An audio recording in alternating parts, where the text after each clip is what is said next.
Principles of Macroeconomics Part 2 course code BECC 134 ਦੇ ਵਿੱਚ ਅੱਜ ਅਸੀਂ ਡਿਸਕਸ ਕਰਾਂਗੇ ਉਤਪਾਦਨ ਅਤੇ ਕੀਮਤਾਂ ਦਾ ਸੰਤੁਲਨ ਇਕੁਇਲੀਬਰੀਅਮ ਆਊਟਪੁੱਟ ਐਂਡ ਪ੍ਰਾਈਸਿਸ।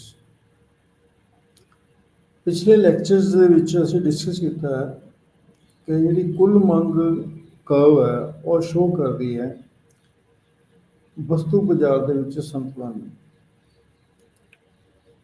ਅਤੇ ਮਨੀ ਮਾਰਕੀਟ ਦੇ ਵਿੱਚ ਸੰਤੁਲਨ ਨੂੰ, ਅਤੇ ਕੁੱਲ ਮੰਗ ਕਰਵ ਨੂੰ ਅਸੀਂ ਡਿਰਾਈਵ ਕਰ ਸਕਦੇ ਹਾਂ IS ਅਤੇ LM ਕਰਵ ਦੇ ਨਾਲ। ਦੂਸਰੇ ਪਾਸੇ ਜਿਹੜੀ ਕੁੱਲ ਪੂਰਤੀ ਜਿਹੜੀ ਕਰਵ ਹੈ ਉਹ ਸਾਨੂੰ ਪ੍ਰਾਈਸ ਆਊਟਪੁੱਟ ਦਾ ਜਿਹੜਾ ਰਿਸਪੌਂਸ ਹੈ ਉਸ ਨੂੰ ਦਰਸਾਉਂਦੀ ਹੈ ਅਤੇ ਇਹ ਵੀ ਦੱਸਦੀ ਹੈ ਕਿ ਅਸੀਂ ਵੱਧ ਤੋਂ ਵੱਧ ਉਤਪਾਦਨ ਜਿਹੜਾ ਹੈ ਕਿੰਨਾ ਕਰ ਸਕਦੇ ਹਾਂ। ਤਾਂ ਜਿੱਥੇ ਕੁੱਲ ਮੰਗ ਕੁੱਲ ਪੂਰਤੀ ਦੇ ਬਰਾਬਰ ਹੁੰਦੀ ਹੈ ਉੱਥੇ ਸਾਨੂੰ ਜਿਹੜਾ ਹੈ ਸੰਤੁਲਨ ਉਤਪਾਦਨ ਅਤੇ ਕੀਮਤ ਦਾ ਪਤਾ ਲੱਗਦਾ ਹੈ ਕਿ ਅਰਥ ਵਿਵਸਥਾ ਵਿੱਚ ਸੰਤੁਲਨ ਬਿੰਦੂ ਦੇ ਉੱਤੇ ਉਤਪਾਦਨ ਕਿੰਨਾ ਹੋਏਗਾ ਅਤੇ ਕੀਮਤ ਕਿੰਨੀ ਹੋਵੇਗੀ। ਤਾਂ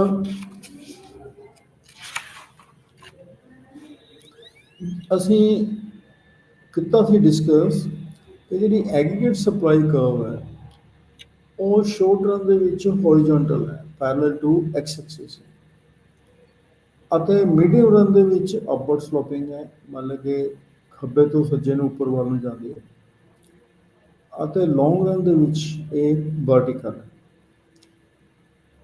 ਐਗਰੀਗੇਟ ਸਪਲਾਈ ਕਰਵ ਜਿਹੜੀ ਹੈ ਹੌਰੀਜ਼ੌਂਟਲ ਅਤੇ ਵਰਟੀਕਲ ਇਹ ਐਕਸੈਪਸ਼ਨਸ ਹੈ, ਅਪਵਾਦ ਨੇ, ਲੇਕਿਨ ਇਕੋਨੋਮਿਸਟ ਜਿਹੜੇ ਨੇ ਇਸ ਗੱਲ ਨੂੰ ਮੇਨਟੇਨ ਕਰਦੇ ਨੇ ਕਿ ਐਗਰੀਗੇਟ ਸਪਲਾਈ ਕਰਵ ਉਹ ਪੂਰਨ ਤੌਰ 'ਤੇ ਫਲੈਟ ਨਹੀਂ ਹੁੰਦੀ। ਤਾਂ ਕੀਮਤ ਵਧਣ ਦੇ ਨਾਲ ਕੁੱਲ ਮੰਗ ਦੇ ਵਿੱਚ ਜਦੋਂ ਵਾਧਾ ਹੁੰਦਾ ਹੈ ਕੀਮਤ ਤਾਂ ਉਹਨਾਂ ਨੇ ਇਕੋਨੋਮਿਸਟ ਜਿਹੜੇ ਨੇ ਆਮ ਤੌਰ 'ਤੇ ਦੋ ਸਿਨੈਰੀਓਜ਼ ਲੈਂਦੇ ਹੈ, ਸ਼ੋਰਟ ਰਨ ਅਤੇ ਮੀਡੀਅਮ ਰਨ। ਮੀਡੀਅਮ ਰਨ ਦੇ ਵਿੱਚ ਜਿਹੜੀ ਐਗਰੀਗੇਟ ਸਪਲਾਈ ਕਰਵ ਹੈ ਉਹ ਅਪਵਰਡ ਸਲੋਪਿੰਗ ਹੈ, ਅਤੇ ਲੌਂਗ ਰਨ ਦੇ ਵਿੱਚ ਇਹ ਕੀ ਹੈ ਵਰਟੀਕਲ। ਤਾਂ ਅਸੀਂ ਇਹਨਾਂ ਦੋ ਕਰਵਸ ਨੂੰ ਕਿ ਅਪਵਰਡ ਸਲੋਪਿੰਗ ਅਤੇ ਜਿਹੜੀ ਵਰਟੀਕਲ ਕਰਵਸ ਹੈ ਉਹਨਾਂ ਨੂੰ ਅਸੀਂ ਡਿਸਕਸ ਕਰਾਂਗੇ। ਤਾਂ ਸ਼ੋਰਟ ਰਨ ਦੇ ਵਿੱਚ ਜਿਹੜਾ ਇਕੁਇਲੀਬਰੀਅਮ ਹੈ, ਤਾਂ ਜਿਸ ਤਰ੍ਹਾਂ SRAS ਕਰਵ ਹੈ ਇਹ short run aggregate supply curve ਨੂੰ ਸ਼ੋਅ ਕਰਦੀ ਹੈ, ਅਤੇ LRAS ਲੌਂਗ ਰਨ ਐਗਰੀਗੇਟ ਸਪਲਾਈ ਕਰਵ ਨੂੰ ਸ਼ੋਅ ਕਰਦੀ ਹੈ। Short run aggregate supply curve ਨੂੰ ਕੁੱਲ ਮੰਗ ਵਕਰ ਜਿਹੜੀ ਹੈ ਪੈਨਲ A ਦੇ ਵਿੱਚ ਇੱਕ ਦੂਜੇ ਨੂੰ ਜਿੱਥੇ ਕੱਢਦੇ ਨੇ E ਬਿੰਦੂ ਦੇ ਉੱਤੇ, ਉੱਥੇ ਸੰਤੁਲਨ ਪ੍ਰਾਪਤ ਹੁੰਦਾ ਹੈ, ਅਤੇ ਇਸ ਸੰਤੁਲਨ ਦੇ ਬਿੰਦੂ ਦੇ ਉੱਤੇ ਕੀਮਤ OP1 ਅਤੇ ਜਿਹੜਾ ਉਤਪਾਦਨ ਜਾਂ ਇਨਕਮ ਹੈ ਉਹ Y1 ਜਿਹੜੀ ਹੈ ਨਿਸ਼ਚਿਤ ਹੁੰਦੀ ਹੈ। ਜੇ ਅਸੀਂ ਸੁਪਰ ਇੰਪੋਜ਼ ਕਰ ਦਈਏ long run aggregate supply curve short run aggregate supply curve ਦੇ ਨਾਲ, ਤਾਂ ਪੈਨਲ A ਦੇ ਵਿੱਚ ਅਸੀਂ ਦੇਖਦੇ ਹਾਂ ਕਿ ਸ਼ੋਰਟ ਰਨ ਦੇ ਵਿੱਚ ਜਿਹੜਾ ਇਕੁਇਲੀਬਰੀਅਮ ਆਊਟਪੁੱਟ ਹੈ ਉਹ ਕੀ ਹੈ ਘੱਟ ਹੈ, ਅਤੇ ਕੀਮਤ ਕੀ ਹੈ ਜ਼ਿਆਦਾ, ਅਤੇ ਲੌਂਗ ਰਨ ਦੇ ਵਿੱਚ ਕੀਮਤ ਜਿਹੜੀ ਹੈ ਉਹ ਸੰਤੁਲਨ ਬਿੰਦੂ ਦੇ ਉੱਤੇ ਘੱਟ ਜਾਂਦੀ ਹੈ ਅਤੇ ਉਤਪਾਦਨ ਜਿਹੜਾ ਹੈ ਵੱਧ ਜਾਂਦਾ। ਇਸ ਦਾ ਮਤਲਬ ਕਿ ਸ਼ੋਰਟ ਰਨ ਦੇ ਵਿੱਚ ਜਿਹੜੀ ਅਰਥ ਵਿਵਸਥਾ ਦੇ ਵਿੱਚ ਵਾਧੂ ਉਤਪਾਦਨ ਸ਼ਕਤੀ ਜਿਹੜੀ ਹੈ ਪਾਈ ਜਾਂਦੀ, ਅਤੇ ਇਹਦਾ ਮਤਲਬ ਕੀ ਹੈ ਅਰਥ ਵਿਵਸਥਾ ਜਿਹੜੀ ਹੈ ਲੌਂਗ ਰਨ ਦੇ ਵਿੱਚ Y ਸਟਾਰ ਦੇ ਉੱਤੇ ਮੂਵ ਕਰੇਗੀ। ਤਾਂ ਇਹ ਜਿਹੜੀ ਟ੍ਰਾਂਜੀਸ਼ਨ ਹੈ ਫਰੋਮ ਸ਼ੋਰਟ ਰਨ ਤੋਂ ਲੌਂਗ ਰਨ ਇਹ ਅਸੀਂ ਡਿਸਕਸ ਕਰਾਂਗੇ ਇਸੀ ਯੂਨਿਟ ਦੇ ਵਿੱਚ। ਸ਼ੋਰਟ ਰਨ ਇਕੁਇਲੀਬਰੀਅਮ ਲੈਵਲ ਜਿਹੜਾ ਹੈ ਉਹ ਬਿਲੋ ਫੁੱਲ ਇੰਪਲੋਇਮੈਂਟ ਲੈਵਲ ਹੈ, ਕਿਉਂਕਿ ਫੁੱਲ ਇੰਪਲੋਇਮੈਂਟ ਲੈਵਲ ਜਿਹੜਾ ਹੈ Y ਸਟਾਰ 'ਤੇ ਹੈ, ਲੇਕਿਨ ਕਈ ਓਕੇਜ਼ਨ ਦੇ ਉੱਤੇ ਮਤਲਬ ਕਿ ਸ਼ੋਰਟ ਰਨ ਦੇ ਵਿੱਚ ਉਤਪਾਦਨ ਜਿਹੜਾ ਹੈ ਲੌਂਗ ਰਨ ਦੇ ਉਤਪਾਦਨ ਦੇ ਨਾਲੋਂ ਘੱਟ ਹੈ, ਲੇਕਿਨ ਕਈ ਓਕੇਜ਼ਨ ਦੇ ਉੱਤੇ ਸ਼ੋਰਟ ਰਨ ਦੇ ਵਿੱਚ ਫੁੱਲ ਇੰਪਲੋਇਮੈਂਟ ਲੈਵਲ ਤੋਂ ਵੀ ਉਤਪਾਦਨ ਜਿਹੜਾ ਹੈ ਉਹ ਲੌਂਗ ਰਨ ਦੇ ਨਾਲੋਂ ਜ਼ਿਆਦਾ ਹੁੰਦਾ, ਜਿਸ ਤਰ੍ਹਾਂ ਕਿ ਪੈਨਲ B 'ਚ ਅਸੀਂ ਦੇਖਦੇ ਹਾਂ। ਅਸੀਂ ਇਸ ਸਿਚੁਏਸ਼ਨ 'ਚ ਅ, ਦੇਖਦੇ ਹਾਂ ਕਿ ਜਿਹੜਾ ਇਕੁਇਲੀਬ੍ਰੀਅਮ ਪੁਆਇੰਟ ਹੈ ਪੈਨਲ ਬੀ 'ਚ, ਜਿਹੜਾ ਸ਼ੋਰਟ ਰਨ ਇਕੁਇਲੀ ਐਗਰੀਗੇਟ ਸਪਲਾਈ ਕਰਵ ਹੈ ਐਗਰੀਗੇਟ ਡਿਮਾਂਡ ਕਰਵ ਨੂੰ ਈ ਬਿੰਦੂ ਤੇ ਕੱਟਦੀ ਹੈ ਅਤੇ ਈ ਬਿੰਦੂ ਦੇ ਉੱਤੇ ਪ੍ਰਾਈਸਿਸ ਜਿਹੜੀਆਂ P1 ਅਤੇ ਜਿਹੜਾ ਉਤਪਾਦਨ ਜਾਂ ਇਨਕਮ ਹੈ ਉਹ Y1 ਅਤੇ ਸ਼ੋਰਟ ਰਨ ਦੇ ਵਿੱਚ ਉਤਪਾਦਨ ਦਾ ਇਨਕਮ ਉਹ ਜ਼ਿਆਦਾ ਹੈ ਅਤੇ long run aggregate supply curve aggregate demand curve ਨੂੰ ਐਫ ਬਿੰਦੂ ਤੇ ਕੱਟਦੀ ਹੈ ਅਤੇ ਐਫ ਬਿੰਦੂ ਦੇ ਉੱਤੇ ਸ਼ੋਰਟ ਰਨ ਦੇ ਨਾਲੋਂ ਉਤਪਾਦਨ ਜਿਹੜਾ ਹੈ ਵਾਈ ਸਟਾਰ ਘੱਟ ਹੈ ਅਤੇ ਕੀਮਤ ਕੀ ਹੈ ਜ਼ਿਆਦਾ। ਕੁਝ ਇਕੋਨੋਮਿਸਟ ਇਹ ਬਿਲੀਵ ਕਰਦੇ ਹੈ ਕਿ ਇਕੋਨਮੀ ਦੀ ਜਿਹੜੀ ਟੈਂਡੈਂਸੀ ਹੈ ਉਹ ਓਸੀਲੇਟ ਕਰਨ ਦੀ ਹੁੰਦੀ ਹੈ, ਮਤਲਬ ਮੂਵ ਕਰਨ ਦੀ ਹੁੰਦੀ ਹੈ, ਫਲਕਚੁਏਟ ਕਰਨ ਦੀ ਹੁੰਦੀ ਹੈ ਫੁੱਲ ਇੰਪਲੋਇਮੈਂਟ ਲੈਵਲ। ਆਊਟਪੁੱਟ ਨੂੰ ਅਸੀਂ ਪੁਸ਼ ਕਰ ਸਕਦੇ ਹਾਂ ਅਬਵ 22 ਸਟਾਰ ਤੋਂ ਕਈ ਸਰਕਮਸਟੈਂਸ ਦੇ ਵਿੱਚ, ਜਦੋਂ ਇਕੋਨਮੀ ਜਿਹੜੀ ਹੈ ਫੁੱਲ ਇੰਪਲੋਇਮੈਂਟ ਲੈਵਲ ਤੇ ਆਪਰੇਟ ਕਰ ਰਹੀ ਹੋਵੇ ਤਾਂ ਉਸ ਕੇਸ ਦੇ ਵਿੱਚ ਅਪਵਰਡ ਪ੍ਰੈਸ਼ਰ ਹੁੰਦਾ ਬੇਜ ਰੇਟ ਦੇ ਉੱਤੇ ਕਿ ਬੇਜ ਰੇਟ ਜਿਹੜਾ ਹੈ ਵੱਧ ਜਾਂਦਾ ਹੈ ਅਤੇ ਇਕੋਨਮੀ ਦੇ ਵਿੱਚ ਜਿਹੜਾ ਹੈ ਇਕੋਨਮੀ ਜਿਹੜੀ ਹੈ ਅਪਰੋਚ ਕਰ ਜਾਂਦੀ ਹੈ ਸ਼ੋਰਟ ਰਨ ਕੈਪੈਸਿਟੀ ਦੇ ਵਿੱਚ। ਉਸ ਕੇਸ ਦੇ ਵਿੱਚ ਵੇਜ ਰੇਟ ਜਿਹੜਾ ਹੈ ਉਹ ਵਧਣ ਦੀ ਪ੍ਰਵਿਰਤੀ ਰੱਖਦਾ ਹੈ ਕਿਉਂਕਿ ਫਰਮ ਜਿਹੜੀਆਂ ਨੇ ਜ਼ਿਆਦਾ ਲੋਕਾਂ ਨੂੰ ਜ਼ਿਆਦਾ ਲੇਬਰ ਨੂੰ ਅਟੈਕਟ ਕਰਦੀ ਹੈ ਅਤੇ ਇਸ ਦੇ ਨਾਲ ਜਿਹੜੇ ਵਰਕਰਸ ਨੇ ਉਹ ਓਵਰ ਟਾਈਮ ਕੰਮ ਕਰਦੇ ਹੈ ਅਤੇ ਉਹਨਾਂ ਦੇ ਵੇਜਿਸ ਇਨਕਰੀਜ਼ ਹੋ ਜਾਂਦੇ ਆ। ਵੇਜਿਸ ਇਨਕਰੀਜ਼ ਹੋਣ ਦੇ ਨਾਲ ਜਿਹੜੀ ਪ੍ਰੋਡਕਸ਼ਨ ਕੋਸਟ ਹੈ ਇਨਕਰੀਜ਼ ਕਰ ਜਾਂਦੀ ਹੈ ਅਤੇ ਜਿਹੜੀ ਐਗਰੀਗੇਟ ਸਪਲਾਈ ਕਰਵ ਹੈ ਉਹ ਲੈਫਟ ਹੈਂਡ ਸਾਈਡ ਤੇ ਸ਼ਿਫਟ ਕਰ ਜਾਂਦੀ ਹੈ ਅਤੇ ਇਕੋਨਮੀ ਜਿਹੜੀ ਹੈ ਫੁੱਲ ਇੰਪਲੋਇਮੈਂਟ ਲੈਵਲ ਦੇ ਉੱਤੇ ਪਹੁੰਚ ਜਾਂਦੀ ਹੈ। ਅਤੇ ਜਦੋਂ ਸ਼ੋਰਟ ਰਨ ਇਕੁਇਲੀਬ੍ਰੀਅਮ ਬਿਲੋ ਫੁੱਲ ਇੰਪਲੋਇਮੈਂਟ ਲੈਵਲ ਤੇ ਐਗਜ਼ਿਸਟ ਕਰਦਾ ਹੋਵੇ ਤਾਂ ਉਤਪਾਦਨ ਦੀ ਵਧਣ ਦੀ ਪ੍ਰਵਿਰਤੀ ਹੁੰਦੀ ਹੈ। ਇਹਦਾ ਮਤਲਬ ਵੇਜਿਸ ਜਿਹੜੀਆਂ ਨੇ ਅਰਥ ਵਿਵਸਥਾ ਵਿੱਚ ਘਟਣ ਦੀ ਪ੍ਰਵਿਰਤੀ ਰੱਖਦੀਆਂ ਨੇ ਅਤੇ ਉਹ ਜਿਹੜੀ ਅਰਥ ਵਿਵਸਥਾ ਹੈ ਪੂਰਨ ਰੁਜ਼ਗਾਰ ਤੋਂ ਘੱਟ ਤੇ ਆਪਰੇਟ ਕਰ ਰਹੀ ਹੈ ਅਤੇ ਅਰਥ ਵਿਵਸਥਾ ਵਿੱਚ ਐਕਸੈਸ ਕੈਪੈਸਿਟੀ ਜਿਹੜੀ ਹੁੰਦੀ ਹੈ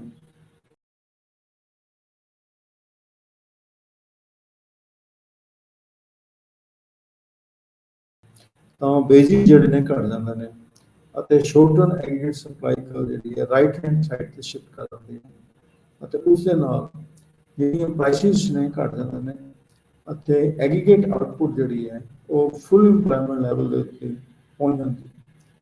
ਇਹ ਜਿਹੜੀ ਆਟੋਮੈਟਿਕ ਐਡਜਸਟਮੈਂਟ ਹੈ ਇਹ ਤਾਂ ਕੰਮ ਕਰਦੀ ਹੈ ਜੇ ਵੇਜਟ ਜਿਹੜੇ ਨੇ ਫਲੈਕਸੀਬਲ ਹੋਣ। ਤਾਂ ਵੇਜਟ ਘੱਟ ਨੇ ਜੇ ਇਕੋਨਮੀ ਦੇ ਵਿੱਚ ਐਕਸੈਸ ਕੈਪੈਸਿਟੀ ਹੋਵੇ ਅਤੇ ਅਨਐਮਪਲੋਇਮੈਂਟ ਜਿਹੜੀ ਹੈ ਐਗਜ਼ਿਸਟ ਕਰਦੀ ਹੋਵੇ ਇਕੋਨਮੀ ਦੇ ਵਿੱਚ। ਹੁਣ ਅਸੀਂ ਡਿਸਕਸ ਕਰਦੇ ਹਾਂ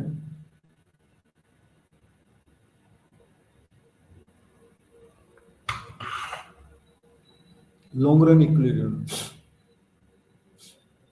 ਐਗਰੀਗੇਟ ਡਿਮਾਂਡ ਕਰਵ ਅਤੇ long run aggregate supply curve ਉਹ ਇੱਕ ਦੂਜੇ ਨੂੰ ਘਟਦੇ ਹੈ ਜਿਸ ਬਿੰਦੂ ਤੇ ਉੱਥੇ ਸੰਤੁਲਨ ਉਤਪਾਦਨ ਅਤੇ ਕੀਮਤ ਪੀ ਸਟਾਰ ਅਤੇ ਵਾਈ ਸਟਾਰ ਜਿਹੜਾ ਹੈ ਨਿਸ਼ਚਿਤ ਹੁੰਦਾ ਅਤੇ ਆਊਟਪੁੱਟ ਜਿਹੜਾ ਹੈ ਉਹ ਸੇਮ ਰਹਿੰਦਾ ਜਿਸ ਤਰ੍ਹਾਂ ਕਿ ਵਰਟੀਕਲ ਲੈਵਲ ਲੌਂਗ ਰਨ ਸਪਲਾਈ ਕਰਵ ਅਤੇ short run supply curve aggregate demand curve ਨੂੰ ਸੇਮ ਬਿੰਦੂ ਤੇ ਕੱਟਦੇ ਹਨ। ਲੌਂਗ ਰਨ 'ਚ ਅਸੀਂ ਦੇਖਦੇ ਹਾਂ ਕਿ short run aggregate supply curve ਅਤੇ aggregate demand curve same level of output produce ਕਰਦੇ ਹੈ। ਇਹਦਾ ਮਤਲਬ ਕੀ ਹੈ ਕਿ ਡੈਵੀਏਸ਼ਨ ਜਿਹੜੀ ਹੈ ਸ਼ੋਰਟ ਰਨ ਆਊਟਪੁੱਟ ਦੇ ਵਿੱਚ ਉਹ 6.1 'ਚ ਜਿਹੜੀ ਐਗਜ਼ਿਸਟ ਕਰਦੀ ਸੀ ਉਹ ਲੌਂਗ ਰਨ 'ਚ ਐਗਜ਼ਿਸਟ ਨਹੀਂ ਕਰਦੀ। ਜੇ short run aggregate supply curve vertical ਬਣ ਜਾਵੇ ਕਿਸੇ ਪਰਟੀਕੂਲਰ ਲੈਵਲ ਆਫ ਆਊਟਪੁੱਟ ਤੇ ਤਾਂ ਮਤਲਬ ਕਿ ਜਿੰਨਾ ਇੱਕ ਇਕੋਨਮੀ ਦੇ ਵਿੱਚ ਪੋਟੈਂਸ਼ੀਅਲ ਹੈ ਉਤਪਾਦਨ ਕਰਨ ਦਾ ਉਹਨਾਂ ਉਸ ਪੋਟੈਂਸ਼ੀਅਲ ਦੇ ਨਾਲ ਉਤਪਾਦਨ ਕਰ ਰਹੀ ਹੋਵੇ ਇਕੋਨਮੀ ਤਾਂ ਇੱਕ ਤਾਂ ਹੁੰਦਾ ਹੈ ਜੇ ਫਿਜ਼ੀਕਲ ਲਿਮਿਟ ਹੋਵੇ ਕਿਸੇ ਵੀ ਇਕੋਨਮੀ ਦੇ ਵਿੱਚ ਉਤਪਾਦਨ ਕਰਨ ਦੀ ਕਿ ਇੱਕ ਨਿਸ਼ਚਿਤ ਸਮੇਂ ਦੇ ਵਿੱਚ ਸ਼ੋਰਟ ਰਨ ਦੇ ਵਿੱਚ ਵੀ ਇੱਕ ਇਕੋਨਮੀ ਦੇ ਵਿੱਚ ਮੈਕਸਿਮਮ ਇੰਨਾ ਉਤਪਾਦਨ ਹੋ ਸਕਦਾ।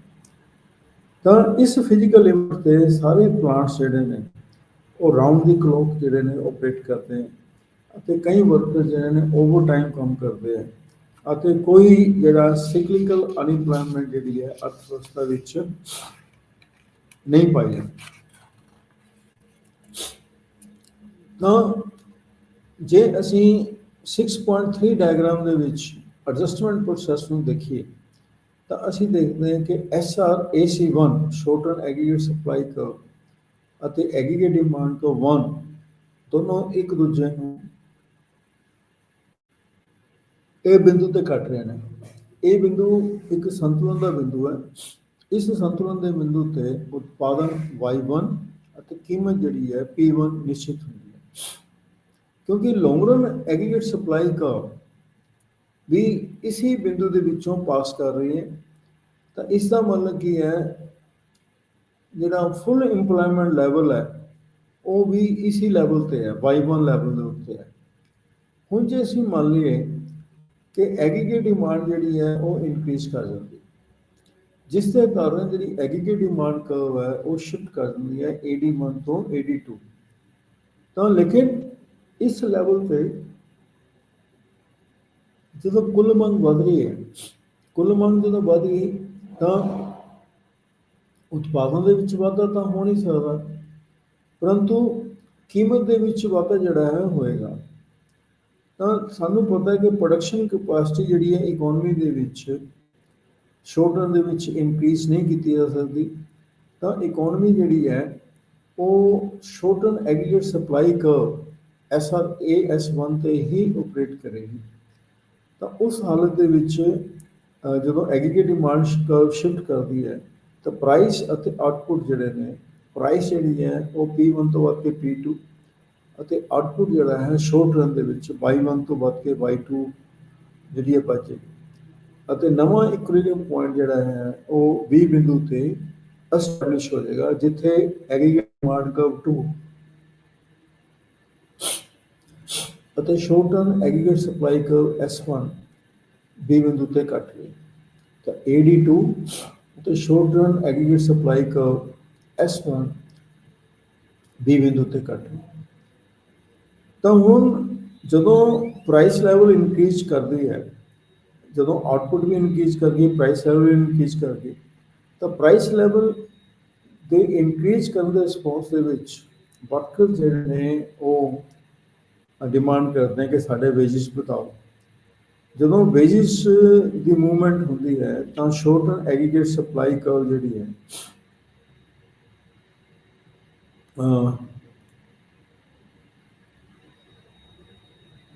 ਉਤਪਾਦਨ ਤੋਂ Y1 ਤੋਂ Y2 ਇਨਕਰੀਜ਼ ਹੁੰਦਾ ਹੈ, ਲੇਕਿਨ ਇੱਕ ਲੈਗ ਹੈ, ਸਮੇਂ ਦਾ ਅੰਤਰ ਹੁੰਦਾ ਹੈ ਇਨਕਰੀਜ਼ ਇਨ ਪ੍ਰਾਈਸ ਲੈਵਲ ਅਤੇ ਵੇਜ ਰੇਟ ਦੇ ਵਿੱਚ। ਜਦੋਂ ਪ੍ਰਾਈਸ 'ਚ ਇਨਕਰੀਜ਼ ਹੋਈ ਹੈ, ਵੇਜਿਸ ਦੇ ਵਿੱਚ ਵਾਧਾ ਉਦੋਂ ਹੀ ਨਹੀਂ ਹੁੰਦਾ, ਵੇਜਿਸ ਦੇ ਵਿੱਚ ਵਾਧਾ ਜਿਹੜਾ ਹੈ ਕੁਝ ਸਮੇਂ ਬਾਅਦ 'ਚ ਹੁੰਦਾ।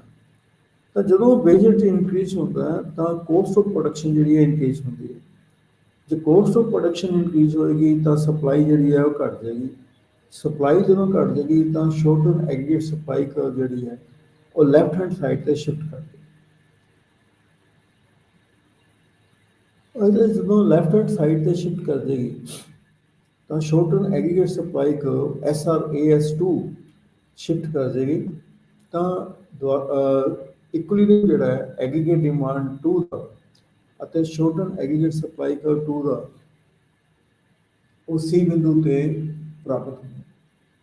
C ਬਿੰਦੂ ਤੇ ਜਿਹੜੀ ਕੀਮਤ P2 ਤੋਂ ਵੱਧ ਕੇ P3 ਹੋ ਗਈ ਅਤੇ ਇਕੋਨਮੀ ਦੁਆਰਾ ਫਿਰ ਫੁੱਲ ਜਿਹੜੀ ਇੰਪਲੋਇਮੈਂਟ ਹੈ ਜਾਂ ਪੂਰੀ ਕਪੈਸਿਟੀ ਤੇ ਜਿਹੜੀ ਹੈ ਉਹ ਪਹੁੰਚ ਜਾਂਦੀ ਅਤੇ ਇਸ ਤਰ੍ਹਾਂ ਜਿਹੜੇ ਵੇਜਿਸ ਨੇ ਉਹ ਜਿੰਨੀ ਕੀਮਤ ਵਧੀ ਹੈ ਉਹਦੇ ਮੁਤਾਬਕ ਜਿਹੜੇ ਨੇ ਐਡਜਸਟ ਕਰ ਲੈਂਦੇ ਨੇ ਅਤੇ ਇਸ ਇਕੁਇਲੀਬਰੀਅਮ ਤੇ ਲੌਂਗ ਰਨ ਐਗਰੀਗੇਟ ਸਪਲਾਈ ਕਰਵ ਵੀ ਅਤੇ short run aggregate supply curve AS2 ਵੀ ਦੋਨੋਂ ਇੱਕ ਦੂਜੇ ਨੂੰ C ਬਿੰਦੂ ਤੇ ਕੱਟ ਰਹੇ ਅਤੇ ਇਕੋਨਮੀ ਇਹਦਾ ਮਤਲਬ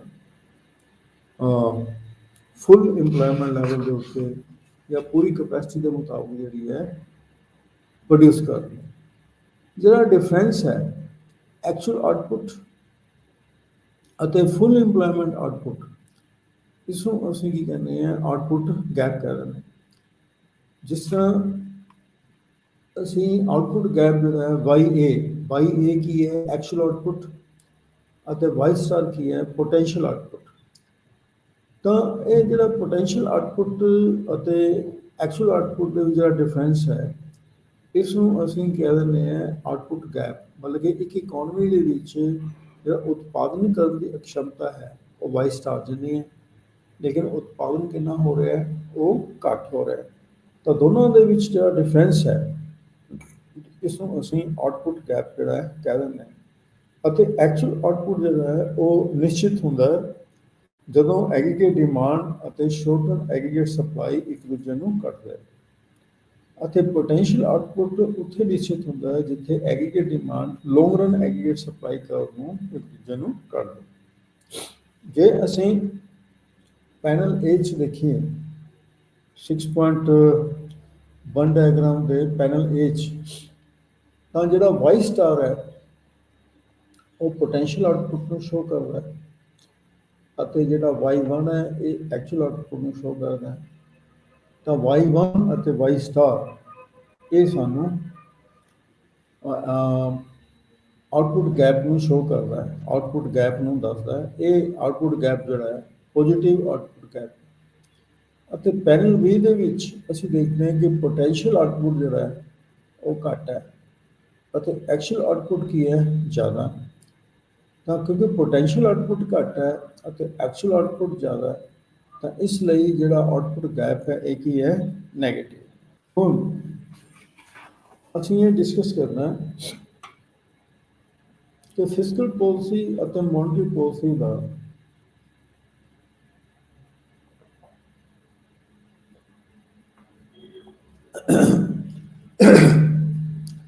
ਇਕੁਇਲੀਬਰੀਅਮ ਆਊਟਪੁੱਟ ਅਤੇ ਪ੍ਰਾਈਸਿਸ ਦੇ ਉੱਤੇ ਕੀ ਅਸਰ ਹੈ। ਦੋ ਆਮ ਤੌਰ ਤੇ ਇਕਨੋਮਿਕ ਪਾਲਿਸੀਜ਼ ਨੇ ਮੈਕਰੋ ਇਕਨੋਮਿਕ ਲੈਵਲ ਦੇ ਉੱਤੇ, ਇੱਕ ਫਿਸਕਲ ਪਾਲਿਸੀ, ਇੱਕ ਫਿਸਕਲ ਪਾਲਿਸੀ ਨੂੰ ਅਸੀਂ ਰਾਜਕੋਸ਼ੀ ਨੀਤੀ ਕਹਿ ਦਿੰਦੇ ਹਾਂ, ਮੋਨਟਰੀ ਪਾਲਿਸੀ ਨੂੰ ਅਸੀਂ ਮੌਦਰਿਕ ਨੀਤੀ ਕਹਿ ਦਿੰਦੇ ਹਾਂ। ਦੋਨਾਂ ਪਾਲਿਸੀਜ਼ ਦੇ ਜਿਹੜੇ ਉਦੇਸ਼ ਨੇ, ਆਬਜੈਕਟਿਵਸ ਨੇ, ਉਹ ਹੁੰਦੇ ਹੈ ਕਿ ਅਰਥ ਵਿਵਸਥਾ ਨੂੰ ਪ੍ਰਭਾਵਿਤ ਕਰਨਾ ਹੈ। ਵਿਸ਼ੇਸ਼ ਤੌਰ ਤੇ ਜਿਹੜੇ ਮੈਕਰੋ ਇਕਨੋਮਿਕ ਵੇਰੀਏਬਲਸ ਨੇ, ਜਿਸ ਤਰ੍ਹਾਂ ਆਰਥਿਕ ਵਾਧਾ, ਇਕਨੋਮਿਕ ਗਰੋਥ ਦੇ ਵਿੱਚ ਵਾਧਾ ਕਰਨਾ, ਇਨਫਲੇਸ਼ਨ ਨੂੰ ਕੰਟਰੋਲ ਕਰਨਾ, ਇੰਪਲੋਇਮੈਂਟ ਦੇ ਵਿੱਚ ਵਾਧਾ ਕਰਨਾ।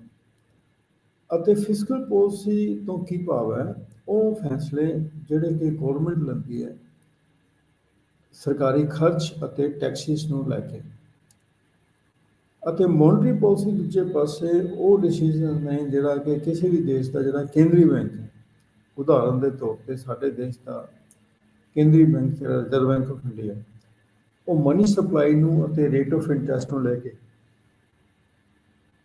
ਕੀ ਫੈਸਲੇ ਲੈਂਦੇ।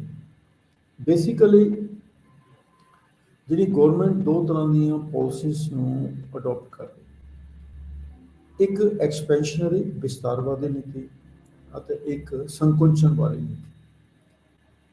ਅਰਥ ਵਿਵਸਥਾ ਦੇ ਵਿੱਚ ਗੌਰਮੈਂਟ ਕੋਲ ਇੱਕ ਅਥਾਰਟੀ ਹੁੰਦੀ ਹੈ, ਆਥੋਰਾਈਜ਼ ਏਜੰਸੀਜ਼ ਹੁੰਦੇ ਨੇ, ਕਿ ਉਹ ਆਪਣੇ ਜਿਹੜੇ ਟੂਲਸ ਨੇ, ਇੰਸਟਰੂਮੈਂਟਸ ਨੇ, ਉਹਨਾਂ ਨੂੰ ਯੂਜ਼ ਕਰਕੇ ਮੋਨਟਰੀ ਅਤੇ ਫਿਸਕਲ ਪਾਲਿਸੀ ਰਾਹੀਂ ਆਪਣੇ ਜਿਹੜੇ ਨਿਸ਼ਚਿਤ ਆਬਜੈਕਟਿਵਸ ਹਨ ਉਹਨਾਂ ਨੂੰ ਇੱਕ ਨਿਸ਼ਚਿਤ ਸਮੇਂ ਦੇ ਵਿੱਚ ਪ੍ਰਾਪਤ ਕਰ ਸਕੇ।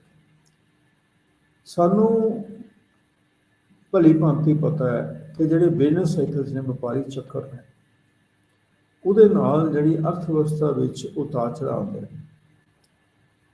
ਐਕਸਪੈਂਸ਼ਨ ਫੇਜ਼ ਦੇ ਵਿੱਚ ਜਦੋਂ ਵਿਸਤਾਰਵਾਦੀ ਨੀਤੀ ਹੁੰਦੀ ਹੈ, ਅਰਥ ਵਿਵਸਥਾ ਵਿੱਚ ਵਿਸਤਾਰ ਹੋ ਰਿਹਾ ਹੁੰਦਾ, ਤਾਂ ਇਕਨੋਮਿਕ ਗਰੋਥ ਰੇਟ ਰਿਲੇਟਿਵਲੀ ਜ਼ਿਆਦਾ ਹੁੰਦਾ, ਅਨਇੰਪਲੋਇਮੈਂਟ ਕੀ ਹੈ, ਘੱਟ ਹੁੰਦਾ। ਇਸ ਫੇਜ਼ ਦੇ ਵਿੱਚ ਜਿਹੜੀ ਇਨਫਲੇਸ਼ਨ ਦੇ ਜਿਹੜੇ ਚਾਂਸਿਸ ਨੇ ਅਰਥ ਵਿਵਸਥਾ ਵਿੱਚ ਜ਼ਿਆਦਾ ਹੁੰਦੇ।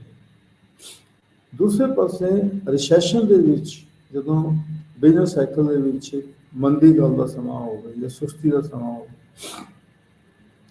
ਤਾਂ ਆਰਥਿਕ ਵਿਕਾਸ ਜਿਹੜਾ ਹੈ ਉਹ ਕੰਪੈਰੇਟਿਵਲੀ ਘੱਟ ਹੁੰਦਾ। ਅਤੇ ਅਨਇੰਪਲੋਇਮੈਂਟ ਕੀ ਹੈ ਜ਼ਿਆਦਾ ਹੁੰਦਾ। ਅਤੇ ਕਿਉਂਕਿ ਗੌਰਮੈਂਟ ਦਾ ਰੋਲ ਹੈ ਆਰਥਿਕ ਸਥਿਰਤਾ ਨੂੰ ਬਣਾ ਕੇ ਰੱਖਣਾ, ਇਕਨੋਮਿਕ ਸਟੇਬਿਲਿਟੀ ਨੂੰ ਮੇਨਟੇਨ ਕਰਨਾ। ਆਰਥਿਕ ਸਥਿਰਤਾ ਨੂੰ ਮੇਨਟੇਨ ਕਰਨ ਦੇ ਲਈ ਤਾਂ ਗੌਰਮੈਂਟ ਜਿਹੜੀ ਹੈ ਫਿਸਕਲ ਅਤੇ ਮੋਨਟਰੀ ਪਾਲਿਸੀਜ਼ ਨੂੰ ਯੂਜ਼ ਕਰਦੀ ਹੈ ਇਹਨਾਂ ਬਿਜ਼ਨਸ ਸਾਈਕਲਸ ਨੂੰ ਕਾਊਂਟਰ ਕਰਨ ਦੇ ਲਈ। ਤਾਂ ਡਿਊਰਿੰਗ ਐਕਸਪੈਂਸ਼ਨ ਜਾਂ ਡਿਊਰਿੰਗ ਬੂਮ ਗੌਰਮੈਂਟ ਜਿਹੜੀ ਹੈ ਉਹ ਇਨਫਲੇਸ਼ਨ ਦੇ ਅਗੇਂਸਟ ਕੰਮ ਕਰਦੀ ਹੈ ਅਤੇ ਕੰਮ ਕਰਦੀ ਹੈ ਕੰਟਰੈਕਸ਼ਨਰੀ ਪਾਲਿਸੀ, ਮਤਲਬ ਸੁੰਘੜਨ ਵਾਲੀ ਜਿਹੜੀ ਨੀਤੀ ਨੂੰ ਅਡੋਪਟ ਕਰਦੀ ਹੈ। ਇਸ ਹਾਲਤ ਦੇ ਵਿੱਚ ਜਿਹੜੀ ਫਿਸਕਲ ਪਾਲਿਸੀ ਹੈ ਦੇ ਦੋ ਵੇਰੀਏਬਲਸ ਨੇ ਜਨਰਲੀ ਜਿਹੜੀ ਗੌਰਮੈਂਟ ਯੂਜ਼ ਕਰਦੀ ਹੈ।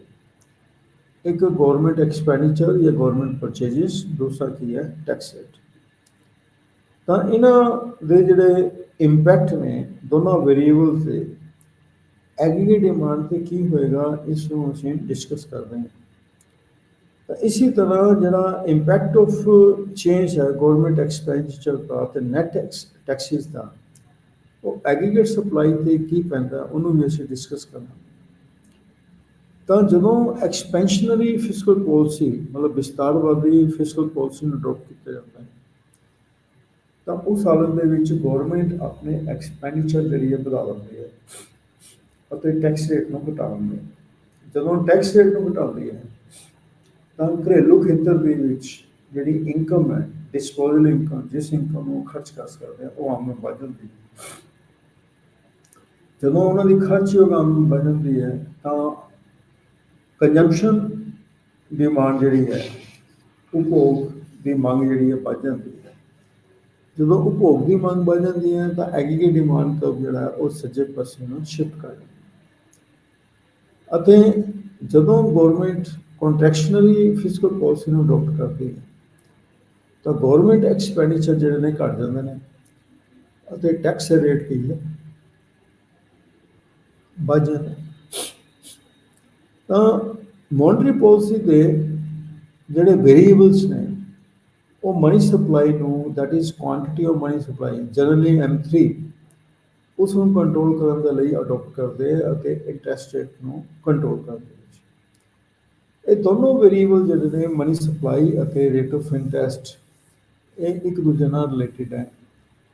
ਜਦੋਂ ਮਨੀ ਸਪਲਾਈ ਜਿਹੜੀ ਹੈ ਇਨਕਰੀਜ਼ ਹੁੰਦੀ ਹੈ ਤਾਂ ਵਿਆਜ ਦੀ ਦਰ ਜਿਹੜੀ ਹੈ ਘੱਟ ਜਾਂਦੀ ਹੈ ਅਤੇ ਜਦੋਂ ਮਨੀ ਸਪਲਾਈ ਜਿਹੜੀ ਹੈ ਡਿਕਰੀਜ਼ ਹੁੰਦੀ ਹੈ ਤਾਂ ਰੇਟ ਆਫ ਇੰਟਰਸਟ ਜਿਹੜਾ ਉਹ ਕੀ ਹੈ ਵੱਧ ਜਾਂਦਾ। ਤਾਂ ਸਾਨੂੰ ਇਹ ਪਤਾ ਜਦੋਂ ਇੰਟਰਸਟ ਰੇਟ ਇਨਕਰੀਜ਼ ਹੁੰਦਾ ਤਾਂ ਲੈਵਲ ਆਫ ਇਨਵੈਸਟਮੈਂਟ ਜਿਹੜਾ ਉਹ ਜ਼ਿਆਦਾ ਹੋ ਜਾਂਦਾ ਅਤੇ ਜਦੋਂ ਰੇਟ ਆਫ ਇੰਟਰਸਟ ਵੱਧ ਜਾਵੇ ਤਾਂ ਜਿਹੜਾ ਇਨਵੈਸਟਮੈਂਟ ਹੈ ਉਹ ਕੀ ਹੈ ਘੱਟ ਜਾਂਦਾ। ਤਾਂ ਜਦੋਂ ਇੰਟਰਸਟ ਰੇਟ ਘੱਟ ਜਾਵੇ ਤਾਂ ਇਹਦਾ ਮਤਲਬ cost of borrowing the money ਜਿਹੜੀ ਹੈ ਉਹ ਘੱਟ ਜਾਂਦੀ ਹੈ ਅਤੇ ਬਿਜ਼ਨਸਮੈਨ ਅਤੇ ਇਕੋਨਮੀ ਦੇ ਵਿੱਚ ਇਨਵੈਸਟਮੈਂਟ ਜ਼ਿਆਦਾ ਹੁੰਦੀ ਹੈ ਅਤੇ ਐਗਰੀਗੇਟ ਡਿਮਾਂਡ ਜਿਹੜੀ ਹੈ ਜ਼ਿਆਦਾ ਹੋਏਗੀ ਕਿਉਂਕਿ ਇਨਵੈਸਟਮੈਂਟ ਜਿਹੜੀ ਹੈ ਉਹ ਜ਼ਿਆਦਾ। ਕਈ ਸੈਂਟਰਲ ਬੈਂਕ ਜਿਹੜੇ ਨੇ ਇੰਟਰਸਟ ਰੇਟ ਨੂੰ ਇਕੋਨਮੀ ਦੇ ਵਿੱਚ ਮੋਨੀਟਰ ਕਰਦੇ ਹੈ ਅਤੇ ਇਹ ਇੱਕ ਇੰਟਰਸਟ ਰੇਟ ਨੂੰ ਮੋਨੀਟਰ ਕਰਨਾ, ਮਤਲਬ ਇਹਨੂੰ ਕੰਟਰੋਲ ਕਰਨਾ, ਇਸ ਨੂੰ ਰੈਗੂਲੇਟ ਕਰਨਾ, ਇਹ ਇੱਕ ਬਹੁਤ ਇੰਪੋਰਟੈਂਟ ਟੂਲ ਹੈ ਮੋਨਟਰੀ ਪਾਲਿਸੀ। ਤਾਂ ਜਦੋਂ ਐਕਸਪੈਂਸ਼ਨਰੀ ਮੋਨਟਰੀ ਪਾਲਿਸੀ ਹੁੰਦੀ ਹੈ ਤਾਂ ਸਪਲਾਈ ਆਫ ਮਨੀ ਕੀ ਹੈ ਇਨਕਰੀਜ਼ ਹੋ ਜਾਂਦੀ ਹੈ ਅਤੇ ਇੰਟਰਸਟ ਰੇਟ ਕੀ ਹੈ ਘੱਟ ਜਾਂਦਾ ਹੈ। ਅਤੇ ਜਦੋਂ ਇੰਟਰਸਟ ਰੇਟ ਘੱਟ ਜਾਂਦਾ ਹੈ ਤਾਂ ਇਨਵੈਸਟਮੈਂਟ ਡਿਮਾਂਡ ਵੱਧ ਜਾਂਦੀ ਹੈ ਅਤੇ ਐਗਰੀਗੇਟ ਡਿਮਾਂਡ ਕਰ ਸੱਜੇ ਪਾਸੇ ਸ਼ਿਫਟ ਹੋ ਜਾਂਦੀ ਹੈ। ਅਤੇ ਜਦੋਂ ਕੰਟਰੈਕਸ਼ਨਰੀ ਮੋਨਟਰੀ ਪਾਲਿਸੀ ਅਡੋਪਟ ਕੀਤੀ ਜਾਂਦੀ ਹੈ ਤਾਂ ਮਨੀ ਸਪਲਾਈ ਘੱਟ ਜਾਂਦੀ ਹੈ ਅਤੇ ਇੰਟਰਸਟ ਰੇਟ ਜਿਹੜਾ ਹੈ ਵੱਧ ਜਾਂਦਾ। ਤਾਂ ਐਕਸਪੈਂਸ਼ਨਰੀ ਪਾਲਿਸੀ ਦੇ ਨਾਲ ਐਗਰੀਗੇਟ ਡਿਮਾਂਡ ਸੱਜੇ ਪਾਸੇ, ਚਾਹੇ ਫਿਸਕਲ ਪਾਲਿਸੀ ਹੋਵੇ ਚਾਹੇ ਮੋਨਟਰੀ ਪਾਲਿਸੀ, ਅਤੇ ਕੰਟਰੈਕਸ਼ਨਰੀ ਪਾਲਿਸੀ ਦੇ ਨਾਲ ਐਗਰੀਗੇਟ ਡਿਮਾਂਡ ਜਿਹੜਾ ਹੈ ਉਹ ਖੱਬੇ ਪਾਸੇ ਸ਼ਿਫਟ ਹੋ ਜਾਂਦਾ। ਜਦੋਂ ਅਸੀਂ ਇਹਨਾਂ ਦੇ ਪਾਲਿਸੀ ਦੇ ਇਫੈਕਟ ਨੂੰ ਕੰਸੀਡਰ ਕਰਦੇ ਹਾਂ ਤਾਂ ਅਸੀਂ ਦੇਖਦੇ ਹਾਂ ਕਿ ਪੋਜੀਸ਼ਨ ਅਤੇ ਸਲੋਪ ਆਫ ਐਗਰੀਗੇਟ ਸਪਲਾਈ ਦੇ ਕੀ ਅਸਰ ਪੈਂਦੇ। ਅਸਲ ਦੇ ਵਿੱਚ ਕਿਸ ਹੱਦ ਤੱਕ ਆਉਟਪੁੱਟ ਅਤੇ ਪ੍ਰਾਈਸਿਸ ਦੇ ਵਿੱਚ ਤਬਦੀਲੀ ਹੋਏਗੀ, ਜਦੋਂ ਇਹ ਡਿਪੈਂਡ ਕਰਦਾ ਹੈ ਕੁੱਲ ਮੰਗ ਦੇ ਉੱਤੇ। ਕੁੱਲ ਮੰਗ ਦੇ ਉੱਤੇ ਅਤੇ shape of aggregate supply curve ਦੇ ਉੱਤੇ। ਤਾਂ 6.4 ਦੇ ਵਿੱਚ ਅਸੀਂ ਦੇਖਦੇ ਹਾਂ ਕਿ ਐਗਰੀਗੇਟ ਸਪਲਾਈ ਕਰਵ ਜਿਹੜੀ ਹੈ ਉਹ ਰਿਲੇਟਿਵਲੀ ਕੀ ਹੈ, ਫਲੈਟ ਹੈ ਅਤੇ ਲੋ ਲੈਵਲ ਆਫ ਆਉਟਪੁੱਟ ਦੇ ਉੱਤੇ, ਅਤੇ ਅਪਵਰਡ ਸਲੋਪਿੰਗ ਜਿਹੜੀ ਹੈ ਉਹ ਇੱਕ ਮਿਡਲ ਸੈਗਮੈਂਟ ਹੈ, ਅਤੇ ਰਿਲੇਟਿਵਲੀ ਵਰਟੀਕਲ ਲੈਵਲ ਹੈ ਜਦੋਂ ਉਤਪਾਦਨ ਦਾ ਲੈਵਲ ਕੀ ਹੈ, ਜ਼ਿਆਦਾ। ਮਤਲਬ ਕਿ ਵਰਟੀਕਲ ਜਦੋਂ ਉਤਪਾਦਨ ਦਾ ਲੈਵਲ ਜ਼ਿਆਦਾ ਹੈ, ਅਤੇ ਰਾਈਜ਼ਿੰਗ ਪੋਰਸ਼ਨ ਜਦੋਂ ਉਤਪਾਦਨ ਵੱਧਦਾ ਹੈ ਅਤੇ ਉਤਪਾਦਨ ਜਦੋਂ ਘੱਟ ਹੁੰਦਾ ਹੈ, ਤਾਂ ਰਿਲੇਟਿਵਲੀ ਐਗਰੀਗੇਟ ਸਪਲਾਈ ਕਰਵ ਜਿਹੜੀ ਹੈ ਉਹ ਫਲੈਟ ਹੈ। ਤਾਂ ਫਿਗਰ 6.4 ਦੇ ਵਿੱਚ ਇਨੀਸ਼ੀਅਲ ਜਿਹੜੀ ਐਗਰੀਗੇਟ ਡਿਮਾਂਡ ਅਤੇ aggregate supply that is AD1 ਅਤੇ ਐਗਰੀਗੇਟ ਸਪਲਾਈ ਕਰਵ ਜਿਹੜੀ ਹੈ, ਦੋਨੋਂ ਇੱਕ ਦੂਜੇ ਨੂੰ E1 ਬਿੰਦੂ ਤੇ ਘਟ ਰਹੇ। E1 ਬਿੰਦੂ ਤੇ ਉਤਪਾਦਨ ਅਤੇ ਕੀਮਤ ਦਾ ਸੰਤੁਲਨ ਲੈਵਲ ਤੇ ਜਿਹੜਾ ਸਤਰ ਹੈ ਉਹ ਹੈ P1 ਅਤੇ Y0।